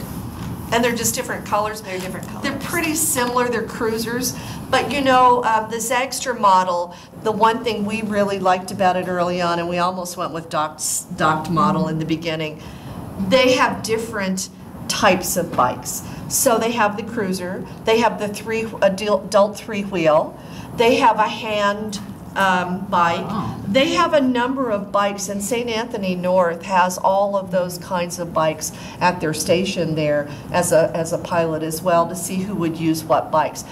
I think if people start asking for that, these vendors will provide different kinds of bikes. They're in it to make money. They want to be the top dog at the end of the day. They want to be the only vendor in your town, and they're going to work hard to get that, I think. It's an investment, and it's a venture capital investment, and they want their investors to make money. So what we wanted to let you know is we applied, Smart Commute applied for a TDM pool grant to do this program, and that would give me a full-time person to help do this program. And we believe we're going to get that. We're recommended to get that grant. It was approved in that pool. We just wait for the machinations of, everybody who's on DRCOG getting to sign it. What we think we do is we provide supplemental staff to you, so you don't have to hire 4 more Ashleys to help with this program. We don't know that that's As much as we would like. for this program, just for this program. We don't know how many you'll need, but we can be your supplemental staff. And we can provide the staff support for promotional events. We go out into your community all the time and tell people all kinds of stuff about RTD and DRCOG. It would just be another one of the things we promote. We can coordinate the education, marketing, and promotion with the vendors so that it's consistent across the board for everybody. And the interoperability and the connectivity with each of the jurisdictions. We're going out, when I say we, I mean me, going out this summer and doing the Dog and Pony Show. What I'm telling you now, I've been to Adams County and to Thornton and to Commerce City, and last week to Federal Heights. So we're making those inroads.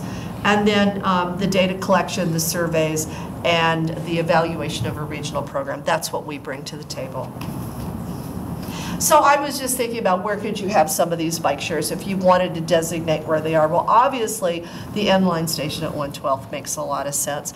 Northglenn Community Center makes a lot of sense. Webster Lake, Northwest Open Space, Kiwanis Park. Just thinking about places that we might want these. And when we get to the point that vendors are wanting to come into Northglenn and you're ready for that, just do some brainstorming about where, they'll determine where they want to go, but I think it's imperative that the community also tells them where they want it. So those are. Yes. And I can ride my bike from here down to 112, then back up to Mother Trucker, and then. It's true. So Longmont does a brew tour, and we've just been working with that area that's Midtown, Clear Creek area. There's brewery there. It's going to be on the G line. Hopefully the G line's going to open this year. That's what they're looking at too. How do you capture that? And people are interested in it. And also, I think people are thinking, if I get on a bike, I may not get a DUI, but I do think there has to be some regulation that say, you can't ride your bike drunk. There probably is something. I'm sure there is. I'm sure there is. So that's really the presentation. I thank you so much for taking the time on your agenda to let me give you this. We will continue to do this task force updates. I'm really eager for Thornton to jump in. They're not there yet. I think they said July is when they're going to start their program. Yeah, July or August, as soon as they can get that going, and as soon as their permit's out there, then we'll know how many people want to play, how many vendors want to play. So I'm eager to see how this is rolling out. So Karen, how are they going to share that information with us? I mean, are they going to go direct with Thornton? Are they going to go directly to you, or how is it? Yeah, so I see two mechanisms for that. I see our task force staying involved, and anything that Kent Mormon puts out, he sends to our whole task force. We're all on a listserv. Right. And then I think anything that he shares document-wise, you know, we can send it out as well. They've certainly shared the permit. They've shared the, you know, our overview of what we've looked at. So I think there is plenty of opportunity to share that. We can do, we can set up through Brooke or Ashley, you know, a download of information as we get it. I think everybody's excited about the fact that it could be a regional program and that every community will be similar to the community adjacent to it. Makes it easy for the vendors to not mess up, and it makes it easy for the users to use it. A lot of times people don't know. I live in unincorporated Adams County in Broomfield, so I'm not really in Broomfield, but if you ask my neighbors, we're all in Broomfield, but we're not in Broomfield, we're in unincorporated Adams County.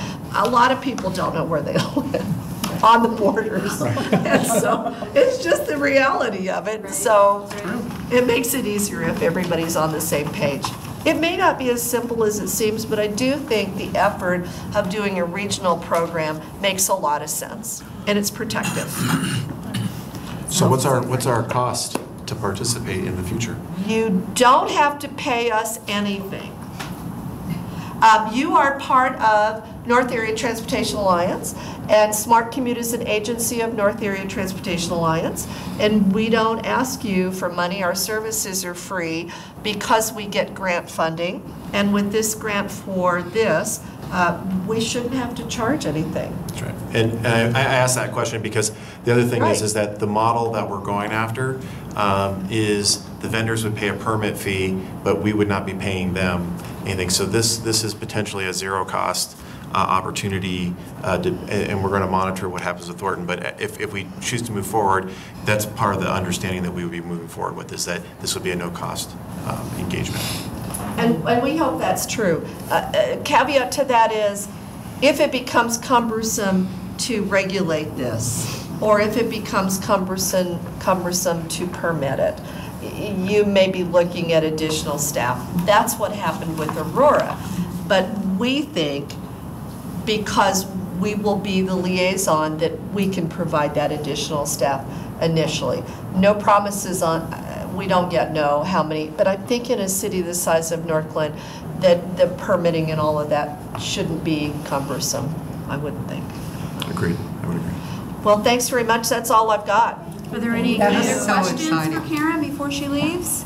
And I'm kind of assuming, just from what I'm hearing, council's in consensus for letting our staff move forward. It's great. It's awesome. Yeah, it's great. Interested in the information from Old Thornton. Yes. I want to see what kind of use that they're, you know, that they're giving it down there. That was one of the Thornton City Council members was really concerned about the working poor in that area. And that's when we had the discussion about Adams County can help facilitate a reduced fee. The vendors don't mind. They don't want to have to figure it out. So if we have a system that says if you're receiving benefits from Adams County Health and Human Services, you get a promo code and that will reduce your fee. We'll figure out how to do that. We don't know yet, but that's one of the things we're looking at. So that there's equality, that people can use it regardless. Right, right. I really like it. I just want to make sure if we do it, we go for one that has the electric ones, okay? Because I really don't like that. I don't like to pedal uphill anymore. I'm all good with downhill. Karen, can I ask you a question? So I can just hear this coming from a resident. What are the statistics on theft and bike damage at this point from other cities that are implementing it? What they're saying is they don't have a lot of that. Okay. They don't have a lot of theft and a lot of bike damage. The bikes lock up when when you're done with it, it locks itself. Right. It's not a locking mechanism that you attach it to something, it locks internally. And you need a QR code to move it. You can move the bike if it's in your way. If it's in front of something, you can pick it up and move it, but you can't get it to pedal. So that's part of it. And I think these vendors have been very good about when somebody uses a bike, if there's something wrong with the bike, they let the vendor know through the app that the bike is damaged. And then, yeah, and so they have to pick it up. And one of the things I forgot to mention that I think is so clever when someone was talking to me about it is, why do you want more than one vendor? And then the person said to me, well, do you have a Lyft and an Uber app? Yeah, you probably do if you use that kind of a system. So this is, you may want to use, you know, the OFO one day and the Lime another, I don't know. Yep. So. And also these bikes are GPSed. So, they're GPS. so if you That's steal right. it, they know where it is. They know exactly where it is. You know what garage it's in. Yeah. You just never know. Thieves are pretty intelligent no these doubt. days, so No I'm just doubt. asking. Yeah. No doubt. Yeah. Anyway, well, thank you. Karen, Thanks very that much. was an exciting Enjoy program. CML. It sounds like it's going to be beautiful weather up there, and so yeah. Is there any direction from staff? Is there additional information you'd like, or you just want to wait for usage from Thornton's? Do you want us to send you an example of the permit, or would you rather wait? I think I'd like to see an example of the permit. One of my biggest concerns are, because Northglenn has such narrow sidewalks, like if you were to drive it to your, or ride it to your house, like where would I park it? Because if we're gonna allow them to be parked on sidewalks, I could see that turn into like a really big issue, because our sidewalks are so narrow anyway. So what does that look like for Northglenn? So you know, we just adopted this thing called Connect Northglenn that identifies ways to connect the community through all these, you know, on-road and trail systems that we would love to implement. So I think we have that in mind when we'll look at that. But yes, that's a good point that we would need to figure out how to address. I think it makes sense to bring it back when we have a little bit of data from Thornton and when you have some information on permitting and regulations all at one. Yeah, our Hollywood sidewalks do not, they're called Hollywood sidewalks is what we have. That's the developer term. And those are not, And they don't call Hollywood. yeah, but those are not pet friendly to begin with. They meet the bare minimum standard as it is, so. Yeah, my running stroller doesn't fit on the sidewalk. Right, right. Well, thanks very much, everyone. Thank you, Karen. I'll be back. Have a good evening. Thanks, Karen. Oh, everyone in the street. Thank you. Thank you. See you Friday. I thought we were.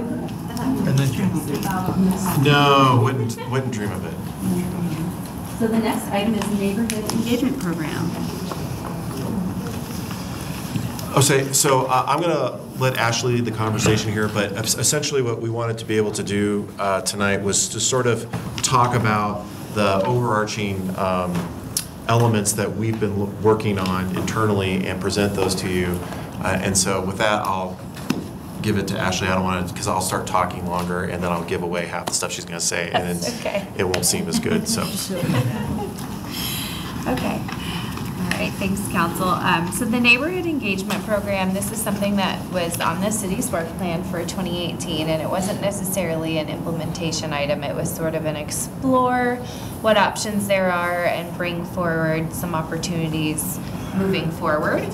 So in terms of Neighborhood Engagement Program, we used the City of Arvada's really successful kind of toolkit as a base. And what we're really looking for is ways to identify neighborhoods a little bit better in Northglenn. As you know, we don't have a lot of established neighborhood names or HOAs. We do have places that people identify with, but we're really looking for ways to kind of bolster that, really create more of a neighborhood identity, and then working with residents and staff to create a better working relationship. We think it could have a really big impact on code enforcement concerns and really revitalize certain areas of town and meet some of your city council goals as well in terms of vitalization and really providing a vibrant community, connectivity, kind of all of these things that fit together. So again, we used the City of Arvada as a base, and what we did was we met, planning took the lead just in terms of doing some of this research and facilitating, really similar to the sustainability program that we've talked to you guys about. Planning department wouldn't necessarily be the implementer for all of these neighborhood engagement programs. For really the umbrella of programs to work. We see kind of every department having a different role, interacting with the community and kind of doing what they're good at. So what we did was facilitate. First, we met with the leadership group and talked about the program and what the process would be. And then we met individually and had interviews with department heads, and then some of them identified staff within their department that they thought would be appropriate based on some of these programs.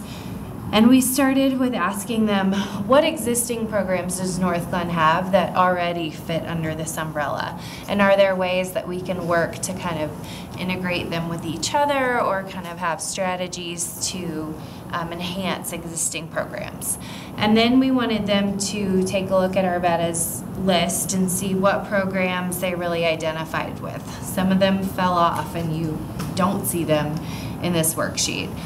Some were really longer term and we didn't see them being kind of immediate implementable programs. But then some of them really resonated with staff based on things they were already planning on doing or things that we thought we could do, sort of low-hanging fruit.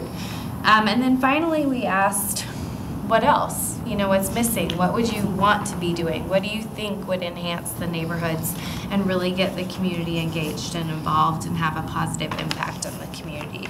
And so basically what you see is the spreadsheet. I believe it's 3 pages that hopefully you all have.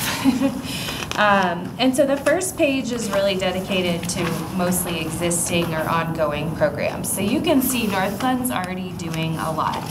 We're already doing a really good job of working with our neighborhoods. And you'll see the column additional resources. The whole first page is no. So that's exciting, right? But what you will see on the far right is potential strategies to implement or enhance what we're already doing. So we listed co-benefits or other programs that may have tie-ins with each other if they're implemented, and just ways that we could enhance those. The second page is much more short-term. There's a list of kind of what staff thought was potentially doable in 2019, and you'll see in the resources column as well as the next attachment programs that would potentially need a budget allocation for 2019. So those are listed, and then the other short-term, whether it's 2019 or 2020 or a little bit beyond that, we did try and identify whether resources might be needed. So you'll see a yes, but not necessarily a figure. And then we did say additional research needed for some of the longer term ones that you'll see on page 3. So what we are really, and again, attachment 2 goes into more detail about what the budget request might look like.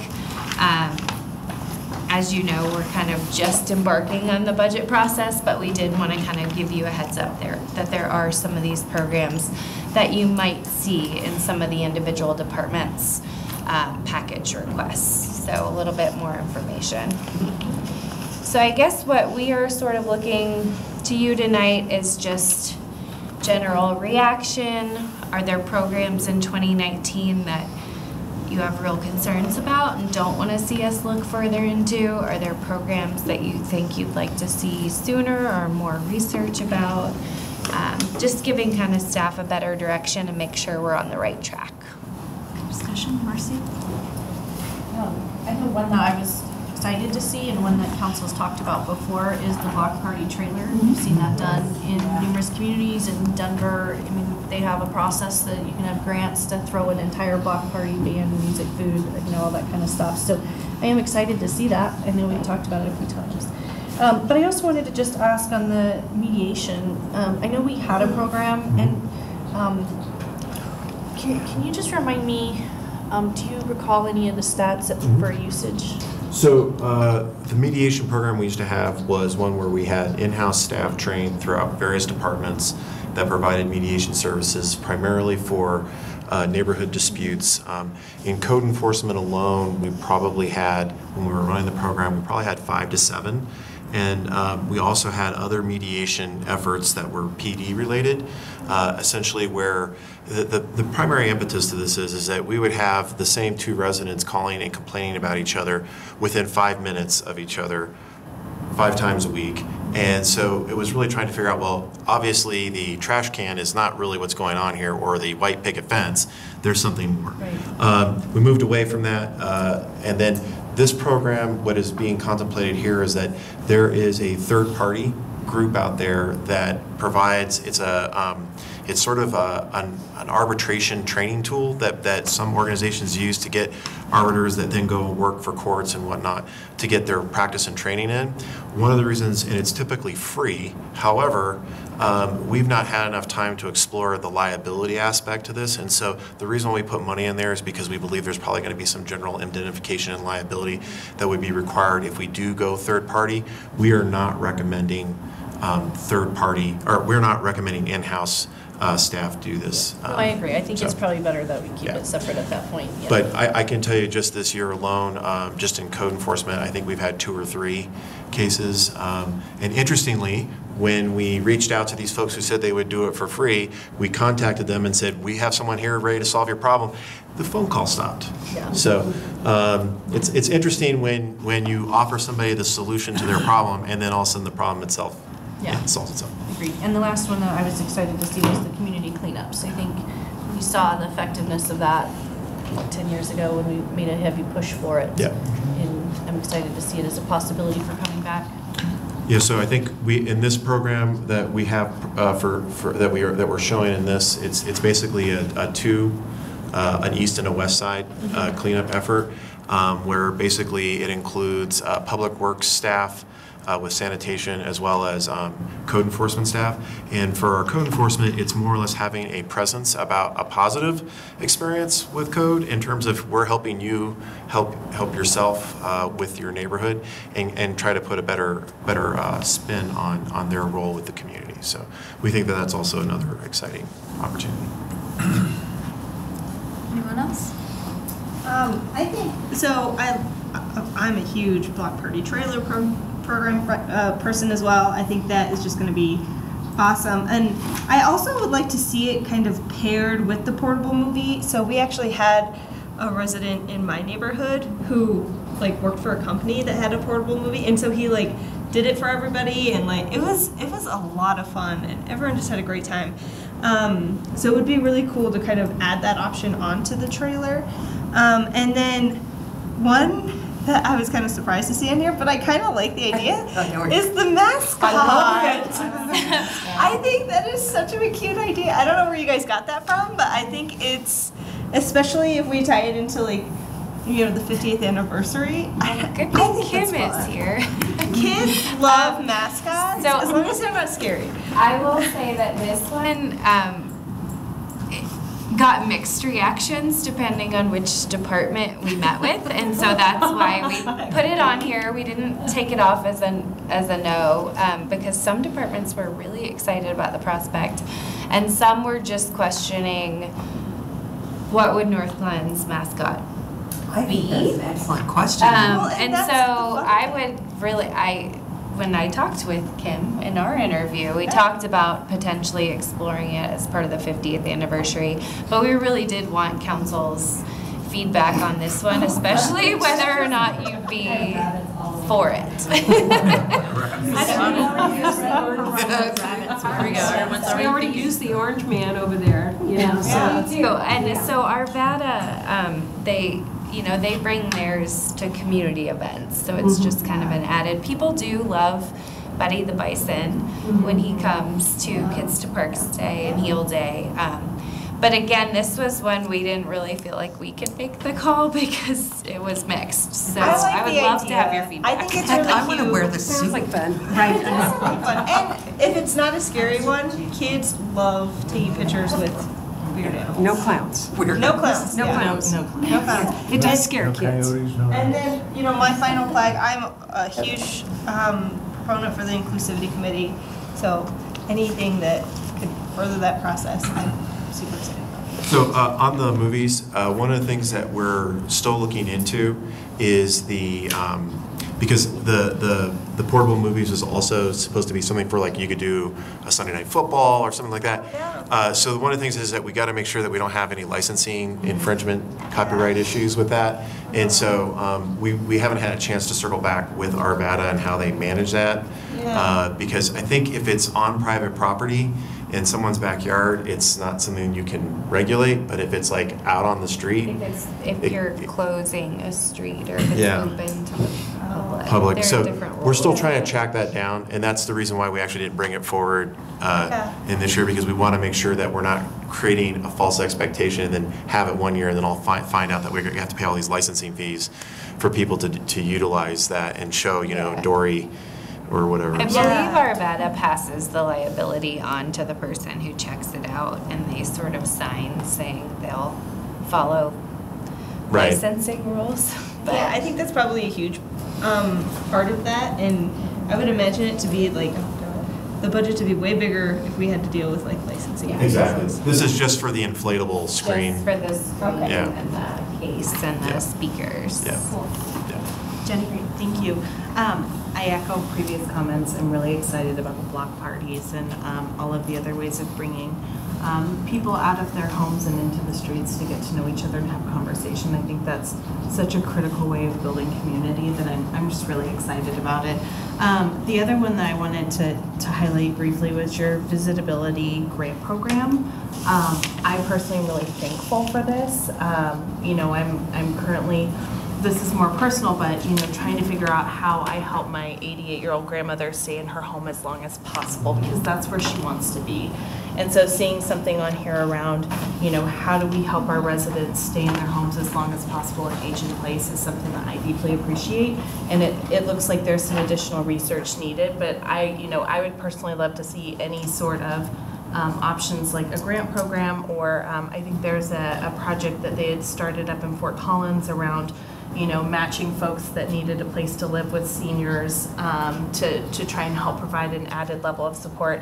I'd really love to see any of those sort of ideas that you guys have, because I think it really will make a difference. So thanks for having that on there, and I'll be excited to see how it progresses.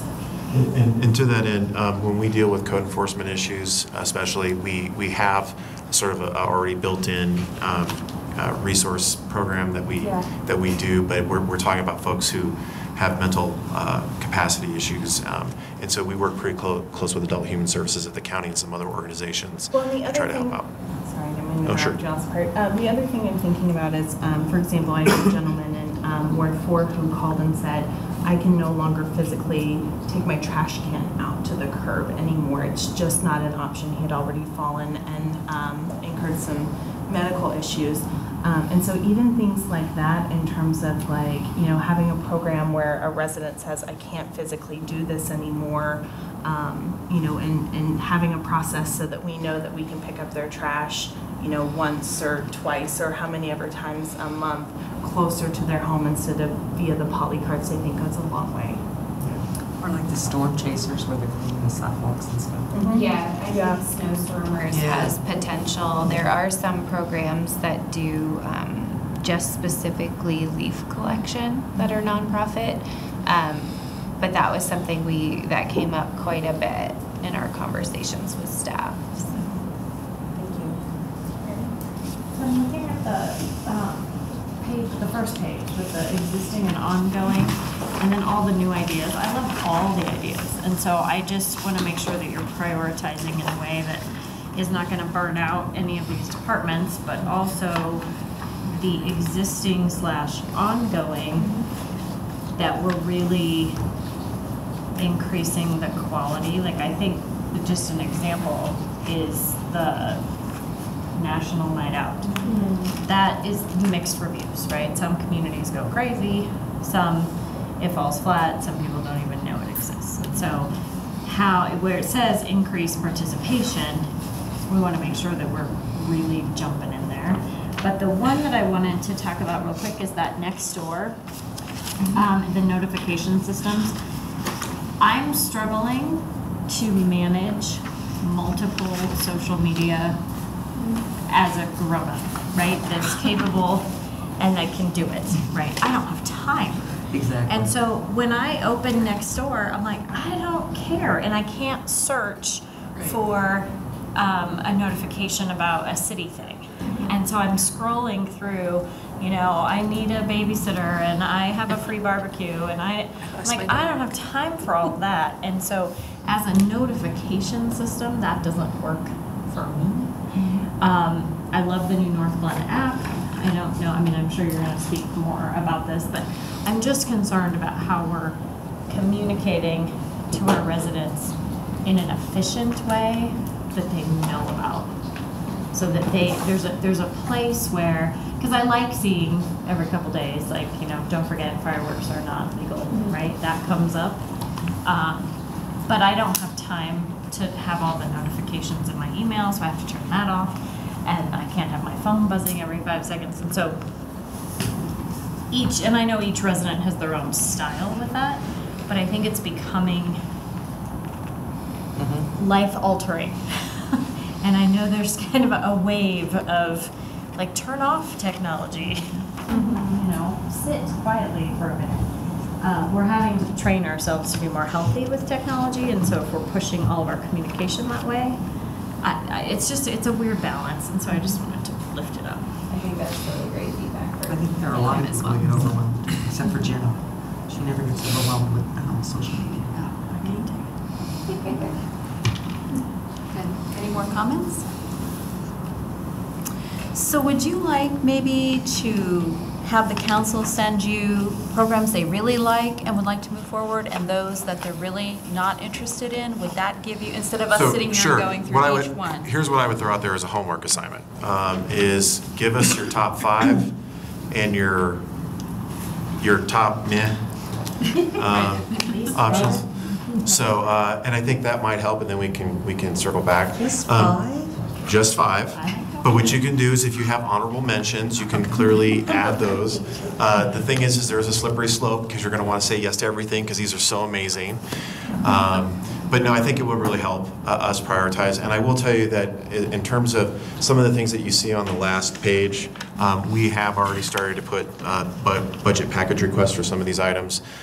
Because we've heard the feedback already in advance of this. But more importantly, I think it's really, you know, when you ask about staff resources and not putting us in an undue burden, I think prioritizing will help and help us a lot.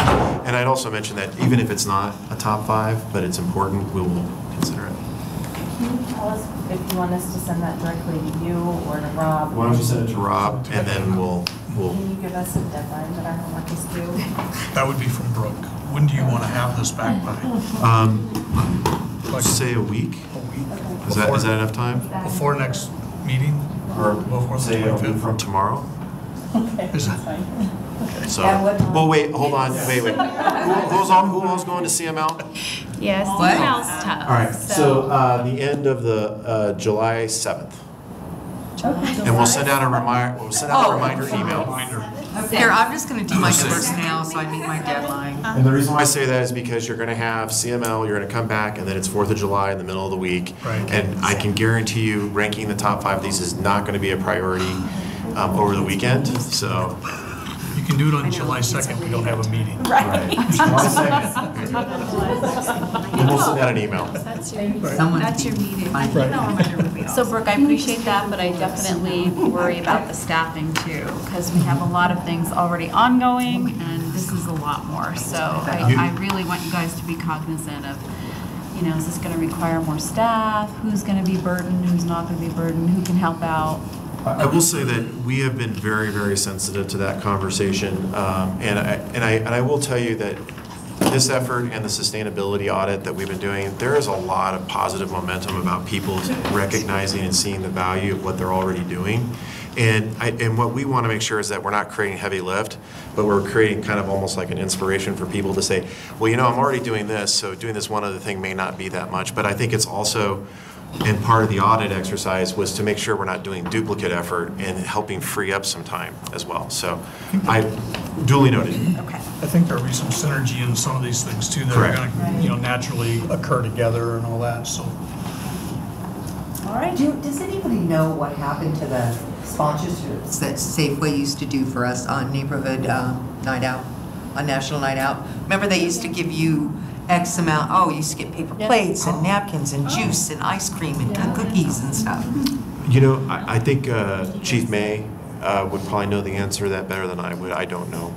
Because I still do it, you know, when I'm in town, but it was always fun, you know? You don't get anything right now if you host an, yeah, I didn't think so. Yeah, I don't know. It's...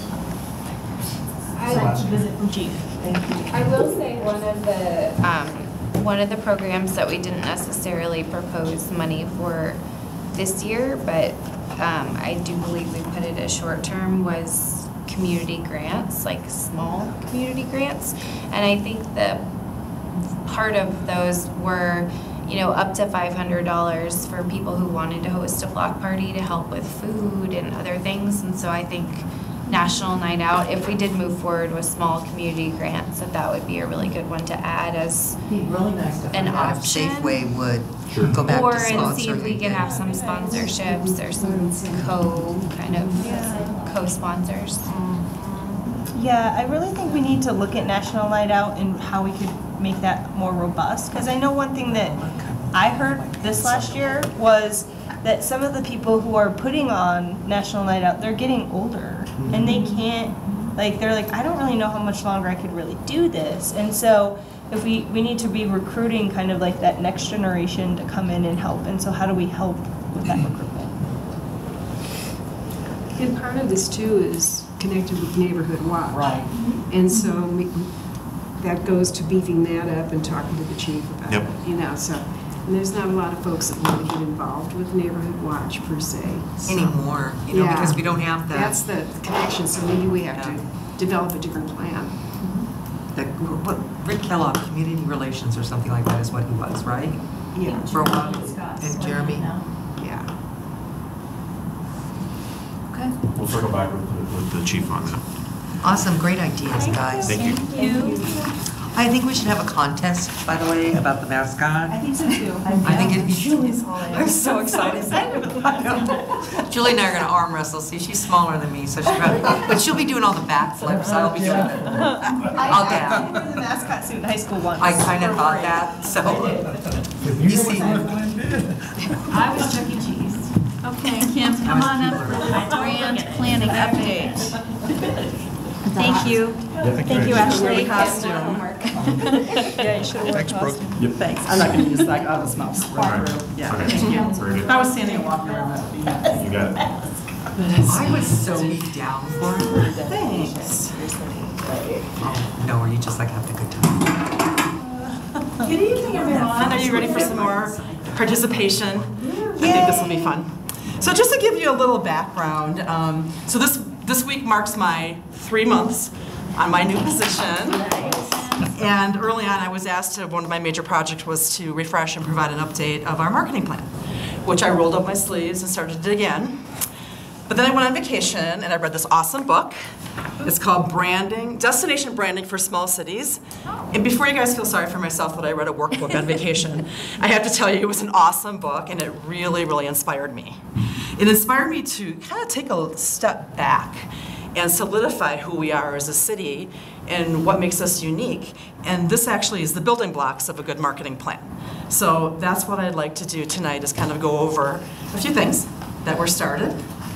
And this might be a review for some of you, so bear with me. Some of you, it might not be a review, it might be some new information, but in any case, even people in marketing sometimes need a refresher and reminder of some of these terms and what all of this means. Okay, so I'll try to go through this kind of quickly so we can have more time to brainstorm together. All right, so what exactly is a brand? It's an overall reputation, image, set of ideas that reside in people's heads. So it's really what people are thinking about us and the actions that we take to improve them. So there's a direct link between our brand and our attractiveness as a place to live, work, and play. And I'd like to get back to the live, work, and play a little bit later, too. So another way of saying this is a brand is a clear, single-minded premise and our delivery on that premise. A brand is not a mission statement. Sometimes people get that a little bit confused. A mission statement is generally something internal that kind of often inspires and motivates employees of an organization. A brand promise is externally focused. it's pretty much crafted to hold us accountable for delivering that consistent experience to everyone that's involved in us. So that could be residents, visitors, customers, people that do business with us, what they should expect when they come to Northglenn. And pretty important to me is it's long-term and strategic, and it's central to marketing, which marketing is usually a little bit more short-term and it's more tactical. Here's the things that we're going to do to achieve our goals. Okay, so why is this important? Okay, it keeps us better organized, more distinctive. It unites partners, and it might open some doors, people coming here for an event or a conference. Sharpens competitiveness. I think we would all agree that we'd love to attract a skilled workforce, attract new businesses to Northglenn, shapes and influences perceptions, and it contributes to an increased economic and social well-being for our community. A brand strategy will drive our messaging, drive our focus, and drive our marketing efforts. So a few years ago, Northglenn had hired an agency to help us do some research regarding our brand. And I know a couple of you were here then. The primary research, which was basically interviews and surveys of all of our stakeholders, everybody involved in the city. So this included the Northglenn employees, educators, elected officials, residents of not only Northglenn, but some of our surrounding communities and businesses. So it sounds like it was pretty comprehensive and getting a little bit of information from everybody involved. Some positive things that were revealed is that we're valued for a convenient location. I think we all can agree on that. Minutes from downtown Denver, near the mountains, our neighborly feel, and reasonable cost of living. So I think this is all great. Just to dive in a little bit deeper to that, known for our pride. I hear the word pride brought up quite a bit involving Northglenn, and I love that. Somebody even said a possible slogan could be the city that pride built. Just kind of neat. Our quality schools, we were talking about the STEM schools recently. Events, I think there's no argument there that we put on some pretty cool events in Northglenn. And we're livable. We really want to engage our residents and our businesses. It also revealed that we had a little bit of a dated image, which we can explore a little bit more. The survey identified a few areas that we could improve, okay? Unified look and feel. I'm going to address each one of these, by the way. A unified look and feel, the messaging, telling a compelling story with one unified voice. Our media relations, the media loves to cover bad stuff. They love to cover robberies and shootings and things like that. So creating a more positive image in the media, and then updating our image as a whole. So here's some progress. This started before I started my position, and it's continuing now. Is last year we rolled out a new visual brand, which is a logo, so that's kind of a part of the branding. We built brand guidelines behind that, so this really outlines how we should use our logo on our new look. Hopefully you've noticed in our materials, our PowerPoints, our signage, and all of our literature, it's starting to have a more unified look and feel, which is really, really important. And we have a new apparel guide, so if you haven't already done so, go ahead and order your new logoed gear. And new street signs and wayfinding signs are being rolled out currently. Second thing that we've addressed is one voice to improve message and communication. We were talking about there's almost too much out there, and how do you filter? That's actually a really good question. In the couple of months that I've been here, I've noticed there's a lot of themes on social media. We posted today with the pick up your fireworks sign. So we got a barrage of comments about why are fireworks illegal? What's wrong with you? You know, my dog gets scared, but you know, it was really interesting to read. So we know that's a hot button for sure, that kind of thing. Also, I think our CRM, our mobile app, and the contact us, the report a concern, I see an awful lot of feedback on things that involve code and traffic calming and things like that. So we're starting to see a theme of what is really important to our residents. I think that as we go down the road more with social and with the CRM, we're going to start to see these themes of what's really important to our. So moving on, Access Northglenn, by now we have close to 400 downloads of our new mobile app. So people are listening. We're putting it more and more on social media. Redesigned the website. That'll still be launched this month. We're right on target to do that. Excited about it. Media relations. This is something that I'm really working on now. Again, they like to report on negative things, but there's also a lot of positive things to report. I don't know if you guys saw on Channel 2 and Channel 9 the Food Truck Carnival coverage. Particularly on Channel 9, they really spent a lot of time, so that was really exciting. showcasing our wonderful schools and our high-achieving. Jack Bono, wonderful story there. The little gal that's the little ninja warrior was just featured, and she's going to be on TV with Steve Harvey. So we've got some great stories. I'd like to do the same with other residents and also businesses, share the success of our businesses. And lastly, data image, this is tricky. Doing a deeper dive, I saw that a lot of that just had to do with materials and logos and signage and things that weren't consistent, that looked old. Another way to improve in our image is our digital signage along I-25, so now we have some new signs there. Meeting residents where they are, telephone, town hall meetings, I know we had 2 of those. Of course, we have a mobile app. And economic development is working on revitalizing some of our shopping centers, which is pretty cool. I think there's probably a lot of things that we can do going forward with that. So here's where I need your help. My mission to complete a marketing plan is to really kind of solidify our branding. So we needed to define who we are and then go forward and communicate that. So I'm going to skip this slide because I realized later that this is a duplicate. So what makes us unique? I've already given my idea that it's the really cool events, Pirate Fest, Magic Fest. I just saw a video for that, and that magic trick actually gave me the chills. I don't know how the kid did it. I can't wait to meet the 16-year-old magician. But my question to you is, and what else makes us unique? I think our history just makes throw us it out. unique. Yeah. I feel like our history makes us unique. I don't know. I love like seeing, those old pictures in City Hall where, they have like the original homes and like Time magazine. I don't know. It's like we were what the future is supposed to look like at one point, and then I feel like we kind of got left behind somewhere in that process. But I think it's still like a great, story to try and keep as we continue to move forward. I don't know, that's one of my favorite things. The quality of our schools. Quality of schools? I think the quality of our homes. Homes? Like the brick neighborhoods. The uniqueness, like Des Estates. We have unique neighborhoods. Our residents. That's great. That's a great start. Okay, wonderful. Let's move on. So what are we known for?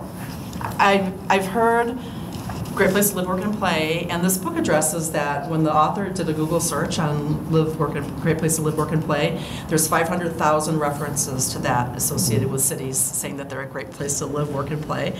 And I live in Arvada, and I think Arvada's magazine is Live, Work, and Play, sponsored by the city. So it's easy to say that, but I think that we have to, again, think about what makes us unique. So I also think we are a small town feel that has big city amenities with great dining and great shopping, great neighborhoods and great festivals. What else are we known for? I'd like to weigh in on what I'd like to see. I'd like to see a little more diversity, representation in our parks. Okay. I've been to a couple of the festivals in the park this year, and the food truck, we have a lot of country and western, a lot of rock. I don't see any jazz. I don't see any Motown. I don't see any mariachis. I don't see any diversity. I just see period. Okay. I'd like to see a little more inclusiveness in our city. We have like 36% Hispanic population. Right. And I realize the Native American, African American is not very high, but we do have surrounding communities that come and visit our parks and listen to our music. Mm-hmm. And I think, just bringing more diversity in would be very helpful. And I've said this the 2.5 years that I've been on council, and I'll say it for another 1.5 years. I'd like to see it. And this might be good conversation for the next slide, which is what do we want to be known for. But to your point, I would love to examine having a powwow. We do. Well, they have that over there at the Stone House. Stone House? Still on Parker. Cold Stone House. Cold Stone House. But I mean, like in the park, that's kind of like separated out. In the park would be more inclusive. Bring that powwow here, you know? Yeah, I but mean, there are things that need to be, I mean, it's, you know, Webster Lake is awesome. I love Webster Lake, but I don't want every event to be at Webster Lake. Spread the love. Yeah, we gotta start spreading stuff out and doing things other places. Yeah, and well, I don't disagree with that. I thought that was kind of unique when I was, you know, still learning in the city, you know, 7 square miles, and we have, I think, 24 or 25 parks, which I think is absolutely amazing. And I would like to make it a goal to visit every single one of them and walk them. So, Great park. Actually say that for what we known for, great parks. Great parks. That's true. So what do we want to be known for? I think we do definitely want to look at inclusiveness and diversity. And to your point, absolutely, a third of our population is Hispanic, so that definitely makes sense. I like to think of Northglenn as a vibrant, innovative city. I know that we have technology and a lot of entrepreneurship here locally, so that's something to be proud of. A clean, safe city in a convenient location. I still think of Northglenn as a safe place to be.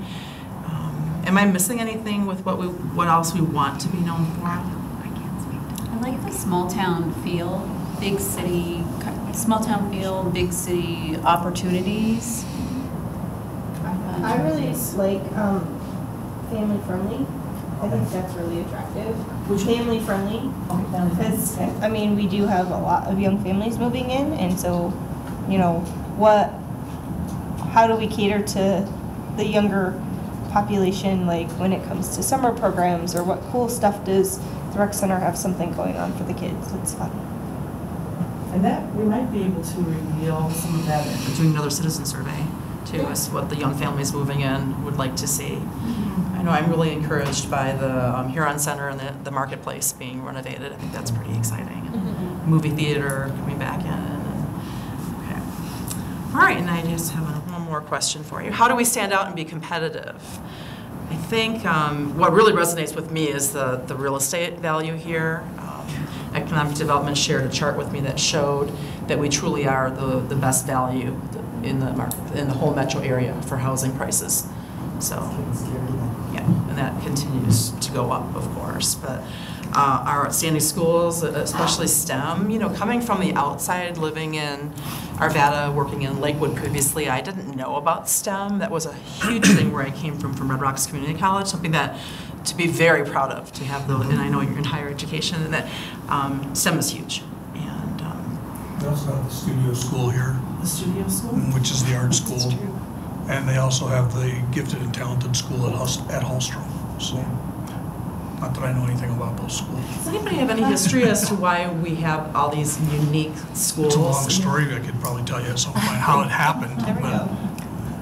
And truly that could be what we go in with, what makes us so unique. You know, the book references things that, I mean, we can't really claim, you know, like known for our wine festivals, known for our music, most creative city in the United States. The book references a lot of interesting things.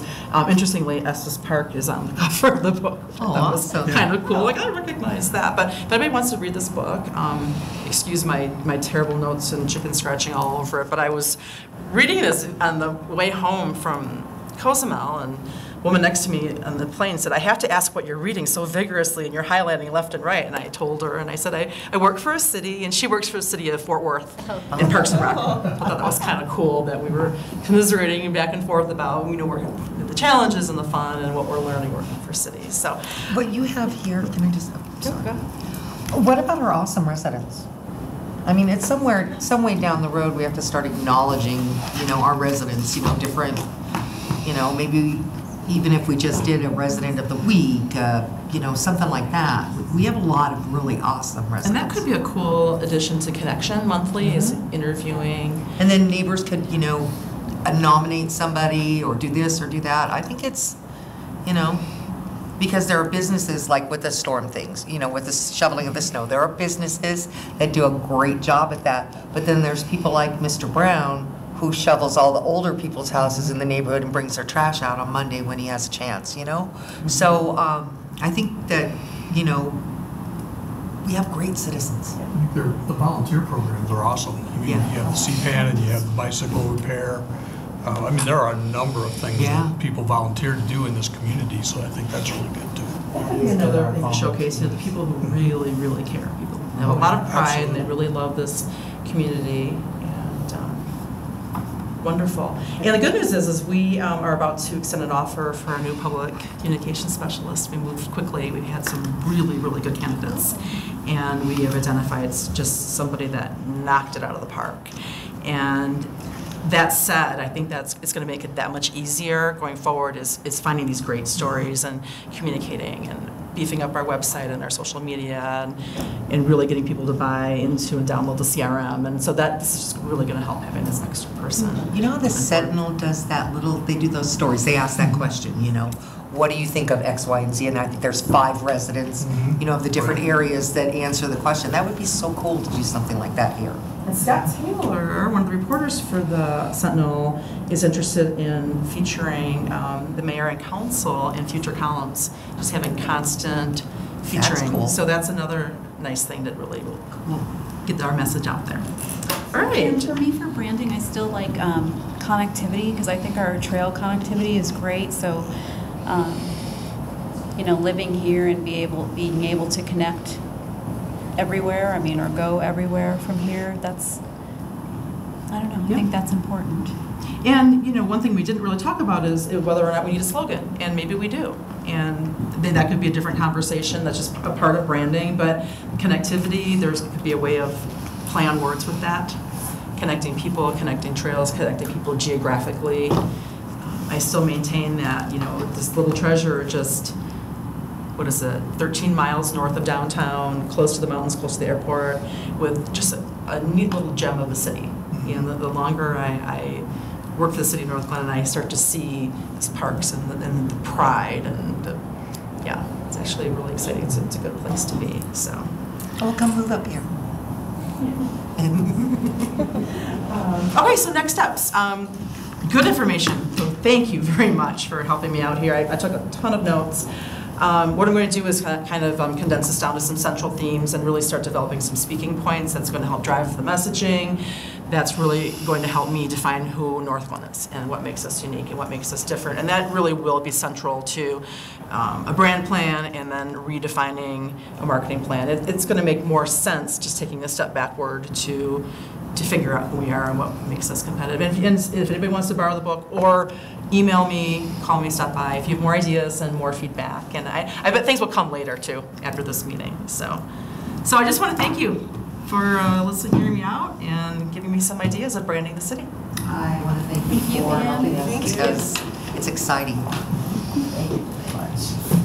Thanks, Kim. So Kim, will you plan to bring something back in the future Yes. for them to respond to, like the full branding plan? Absolutely. Okay. That is my goal by probably August, is to condense this and start developing some messaging. get And that then on that again will drive the marketing plan and some goals and then some tactics behind that. So.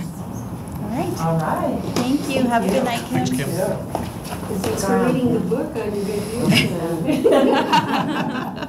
It's really sloppy because I was at the pool and on the plane. Well, yeah. Pilates. Okay, so the last item tonight is the Performance Evaluation Committee. And I think it's a discussion on how it looks moving forward. Yeah, you know, and I had asked to have this put on a study session because we have 4 employees, and the evaluation will be due again in October, November. Probably October is what we were thinking of last time, so that the thought process for evaluating before the end of the year was during election time, that the new council doesn't have to evaluate somebody they've never had to supervise. So that's why we kind of did that. So we're moving in now to the end of the year, really. So that's what motivated me to talk to Kara a little bit, and I brought it to the city council. So with the new city council, I'm wondering how you want to move forward. Do we want to use the same mode of evaluation, or has anybody thought about it? I actually printed out one of the tools that we use, and I'll give it to everybody. It's actually Corey's, but I took all his information out. And so what basically we do is we send out the evaluation form, and it goes to the city council, and it goes to leadership and whoever else that the council decides they want to send it out to. And then it's evaluated by numerical evaluations or numbers, and it's sent back to, and it was Joe before, because he had actually given us the tool at one time, and he had that. So then he puts all the numbers in a spreadsheet and sends it back out to city council. And then we talk about it in executive session about the different evaluation and how we want to move forward. And that's kind of a high level way of how we've done it in the past. I did print these out just to give you an idea of what it looks like. Not that we have to go through it, but I thought maybe you guys would like to see it, so.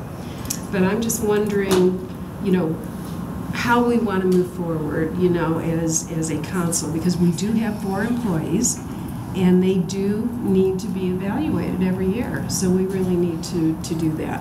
And it will happen faster than you think, so. No, I'd love to see it. But to that point, we sort of just finished the interview. What is the process? As far as? Hiring. Oh, well, I'm not, well. I know, but I'm just wondering, I'm not saying let's just say the process. I'm saying, what is the process? For evaluate? For the hiring of the. Yeah. And so I think that's a different discussion than the evaluation of, so I'd like to separate the two, because the process, I think that, and I just read Corey's email, that we should discuss that in executive session. What we're going to be doing next. Okay. Next Monday, I think it is. Yeah. Is that what it is? But I think it's 2 different things. It's definitely 2 different things. I must have missed So we that. have, I know, you were out of town too, so, yeah. I think it's kind of a difference of the way that we did it before. There's a certain amount of anonymity that's lacking for department heads, evaluating their bosses. And I wonder if we should go to a third party. That's an idea that we're floating around. Have the third party evaluator do it for us. They can bring back everything's anonymous. Staff and us don't have to feel like anyone knows who we are by what we're saying. It's just a more anonymous way of doing it. In the past, of our format, like straight down to the format of it. When I look at it, and I'm not saying that any of the other formats, reviews are probably the hardest thing for anybody, in business, in schools. Everybody hates their reviews, right? It's just the format, the template. But for this, putting a 1, 2, 3, or 4 or 5 in there, I don't know if we're doing our employees justice. Very few people put comments. Most people just put the, what numbers that they wanted to give people. So I wonder if our current evaluation is even beneficial for anybody. Yeah, I don't know that either. But I don't know, I've looked at evaluations from my professional side, and I've tried to think, especially last year when we were doing this, is there a way to integrate something that, I've already done or that I've already seen or anything like this, rather than this numerical functionality? And one of the questions that I had was, why did we choose to go with this methodology? It's been that long. That's the way it's always been done. How's that answer? Well, actually, this is probably the newest way, because before we didn't have this tool. And then when Joe, came to council and we were having a discussion on how to evaluate our employees, we didn't have a good tool, and he offered this. He offered this when he was using that in his workplace. My Joe? Your Joe. God, I should probably talk to him more often. I know, right? Right. So I wonder. Oh, I am sorry. It's okay, go. I'm wondering if we can talk to Corey, since he works with other cities, and find out if they have other tools for us to look at. Right. I guess I question the employees evaluating their boss. I think there's a difference between providing feedback and feeling like we're in a place to give a score. And I go through this. I mean, it's the least favorite time of year is the principal survey, because everyone gets this damn survey. And it's anonymous, and boy, people love anonymous surveys, and they just go crazy. But that information is feedback for a conversation with my boss. That information is not in my evaluation. And so I think there's a difference, and I think it's perceptual data is what we talked about. That's their perception, because I could totally tick you off, but I'm doing my job well. Yes. But you're still mad about it, so you're gonna do ones all the way down. So that's not fair. And so that piece makes me really uncomfortable, and I think we need to change the way we phrase that. I'd really like to see it through 61, you know? I mean, some people really hate those, but I think that it's an opportunity to be honest with yourself. You know, I have to do one every year, and I just think it's, you know, a perfect opportunity to find out from, since, you know, Joanna's in here, the city clerk, how do you think you're doing? Here, I want you to take this exact same evaluation that I'm going to fill in on, you know, for you, and that Ron, he's going to do for this person or whatever. Tell me what you think you are, because I think that that really serves a purpose as a learning tool. Because evaluations, you know, like I had said, and Meredith did, they do suck. But I'd like to see them have some kind of to be a value, you know, to the employee. So I completely agree. That was what I was one of the things I wanted to talk about is I feel like there's a couple of missing pieces. One is having the employee evaluate where they are and how they've grown in the past year, and also try and set some goals for themselves and tell us, you know, professionally, here's how I want to grow in the next year, right? Because it helps us kind of understand their mindset a little bit better. I think just scoring them, you know, with a set of questions that are very broad feels a little bit arbitrary. And so I want to figure out how can we be more thoughtful and intentional with the way that we're evaluating our employees. And, you know, if there are problems, you know, we certainly should be having those conversations, but I don't want this to be a terrible time of year. I want this to be something in terms of how do we coach to strengths and build up our employees and help them grow professionally so that they want to continue to be here. I pulled out my computer so that I could do a simple Google search, and there are tons of platforms that we could use in order to facilitate the evaluation process. So, I mean, obviously I recognize that having so many platforms and not having a ton of time to go through them potentially in the way that we want is a problem. But I think that this has worked in the past. I think that there's a whole lot more that we could do to do a better service to our employees. I agree with that. That's why I wanted it to come forward, because time is at an essence. I mean, it takes time to make changes, and we have to evaluate our employees by a certain date. I mean, or should do that anyway. Yeah. Well, by the end, I would say October. At least that's what we had. Not a hard date. You know, not a hard date, but ish date. You know, because, and really, we have found this to be true, that if we wait until December, you know, or maybe the first of the year, then during election year, you have new people, and they have not worked with these, you know, the city manager, city clerk, the judge, and some of us haven't even worked with the judge anyway, and she's been here for, you know, a long time, 2 years, I guess it's a long time, but, so I think it's pertinent, you know, that we do this sooner than later. You know, that's why I wanted to bring it forward. Do we know if our HR department currently uses any sort of platform for managing, you know, the city manager's employees' evaluations, or are they using something similar? I don't know that, but we are. It's a regular performance evaluation that's several pages long, and they ask a number of questions based on what your objectives were for the year, and then also just some subjective, you know, you can write comments and all that, but it's based on what your goals were for the year, if you attained them, and then also what your goals are for the next year. You put that in there, and it's I would say it's more subjective than objective, and I'm not sure it's a great tool because most people don't. It doesn't have any impact on whether or not you get compensation or things like that. So people don't take it as seriously as I think it should be. Carol, this might be something, well, I don't mean to direct this at you, but evaluating your employees is not something that's new in the municipal world.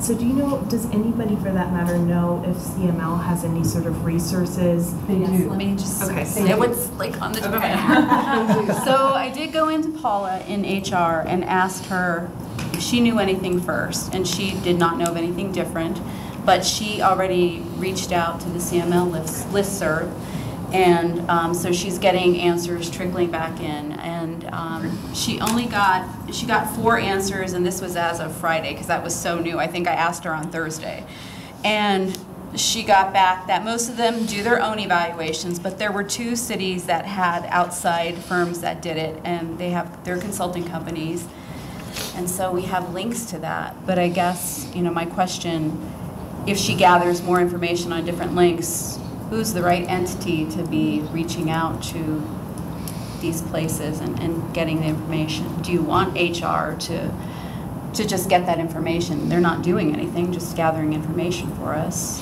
Do you want the clerk's department to do it? Do you want, I don't know. Can we ask around this week? Yeah, certainly, that's a huge opportunity. Say, hey, Yeah. what do you got? Yeah. Send me an email.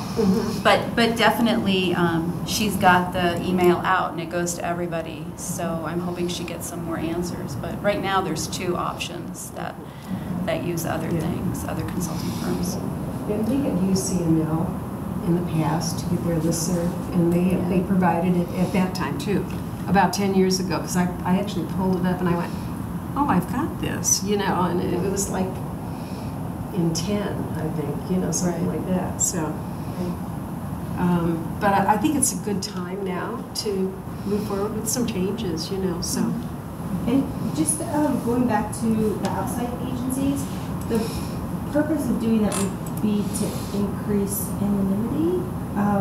Well, and to just make the process better. I mean, to include things that Jenny's mentioning and just see what, I don't know what it looks like. I've never done it anyway than the way that I've done it. I've never heard of an outside agency. I'm interested in learning a little bit more about it, what that process looks like, and then, of course, how much does that cost? Right. And there would be a cost to that, yeah. But there are agencies such as urban drainage, because I had told you about that.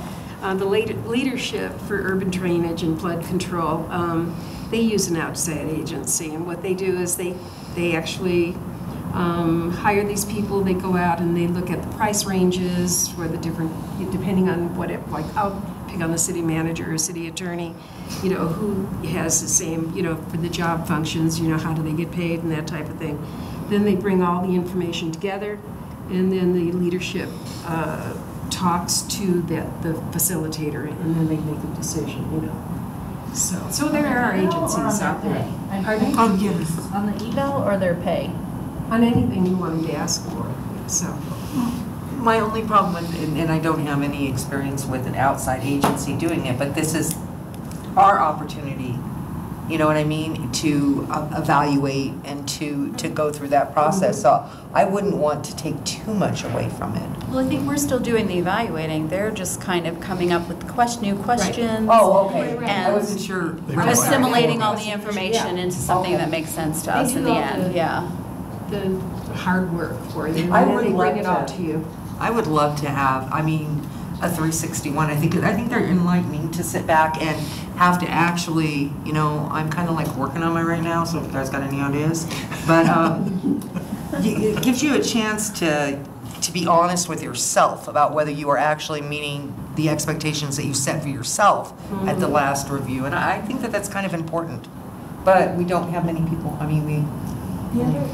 other thing I like about potentially having a platform or a consultant is that they're able to help us keep apprised with new technology or new ways of doing these reviews that might help improve our systems in the long run. So I think there's that to also consider. If we used it globally, you know, and then it would be more, so that Paula was using it too, city manager was using it too, so that wouldn't be cost prohibitive to us, that would be, and to have them the same would be really nice too. I really like the idea of changing, especially like some of the questions and getting back into some of the goals. And I'm in favor of using a third party. I think our new kind of having all of our hands in the pot. I don't know that you're going to get as honest an answer from staff in their responses without it being a third party, or at least some way that we don't get to see whose number belongs to who.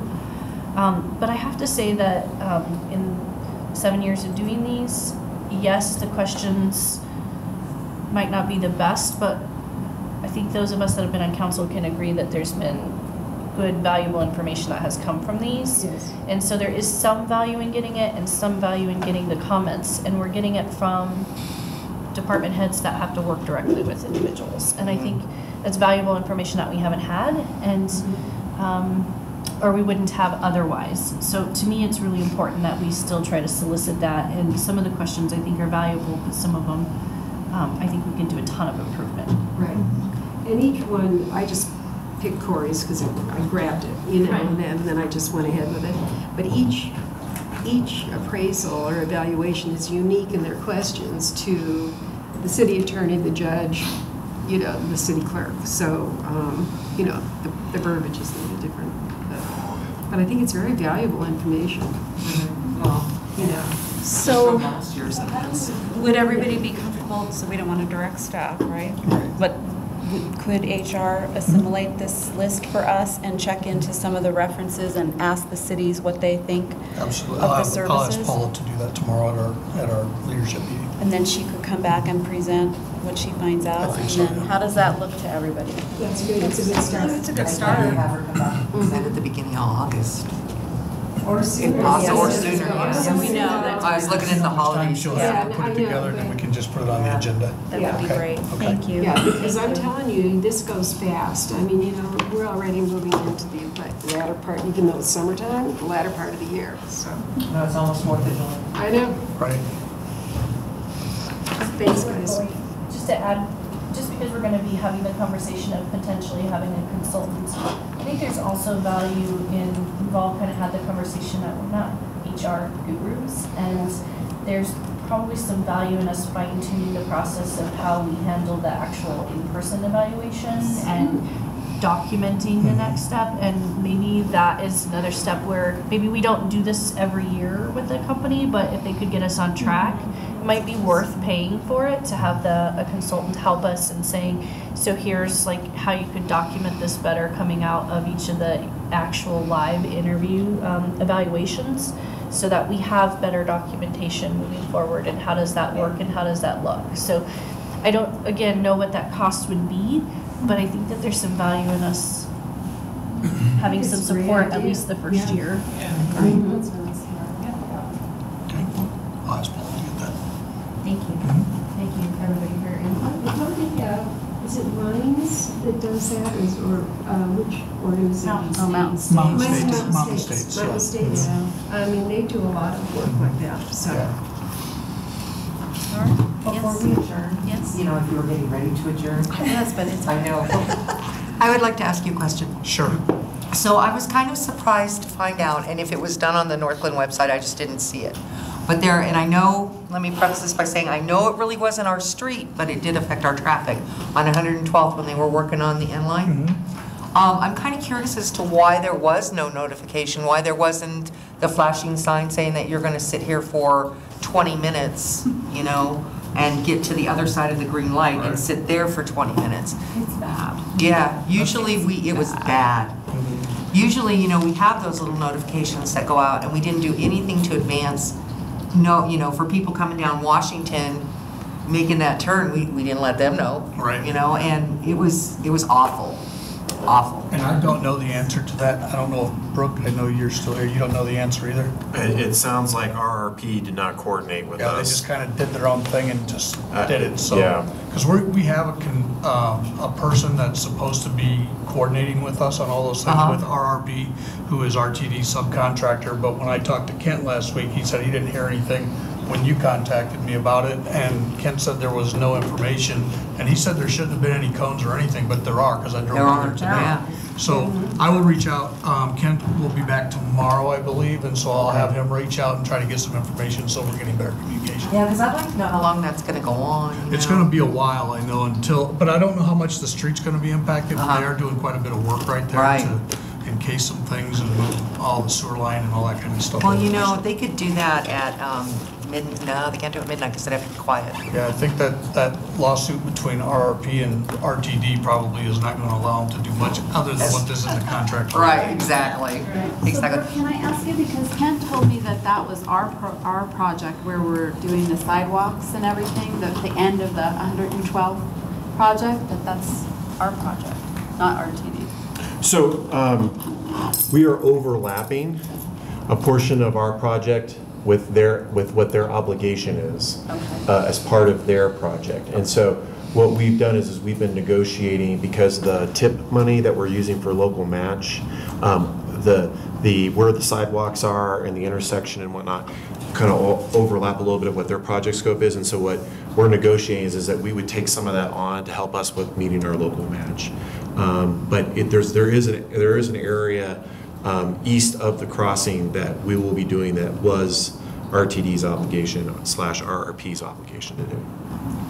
Is that answering the question you're asking? Yeah, I just see it being a cluster for a long time. Like, when is it going to be done? Because it doesn't let people do left-hand turns, and I think that's what's happening. People are not allowed to, but they're doing it anyway. So then the traffic is like backed up for miles, all the way to Washington from York. I will try to get more information. I don't know the specifics of that.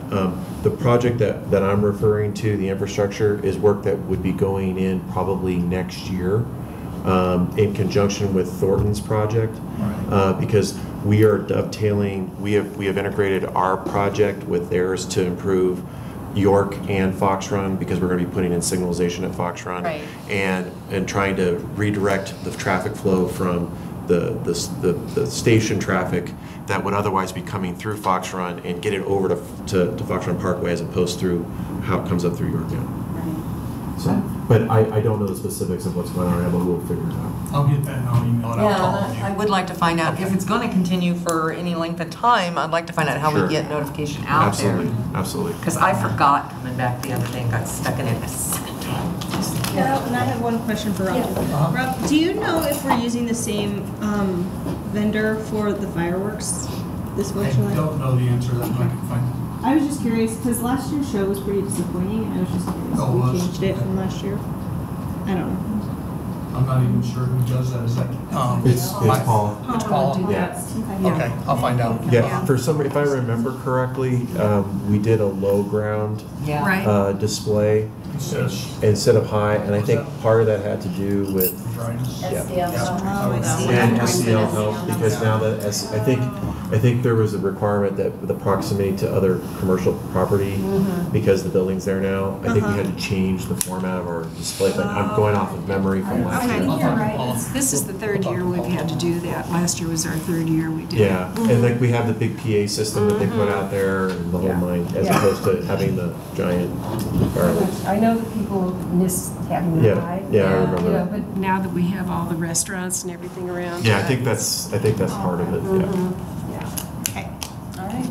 Thanks. Anyone else, or we're adjourned? Thank you.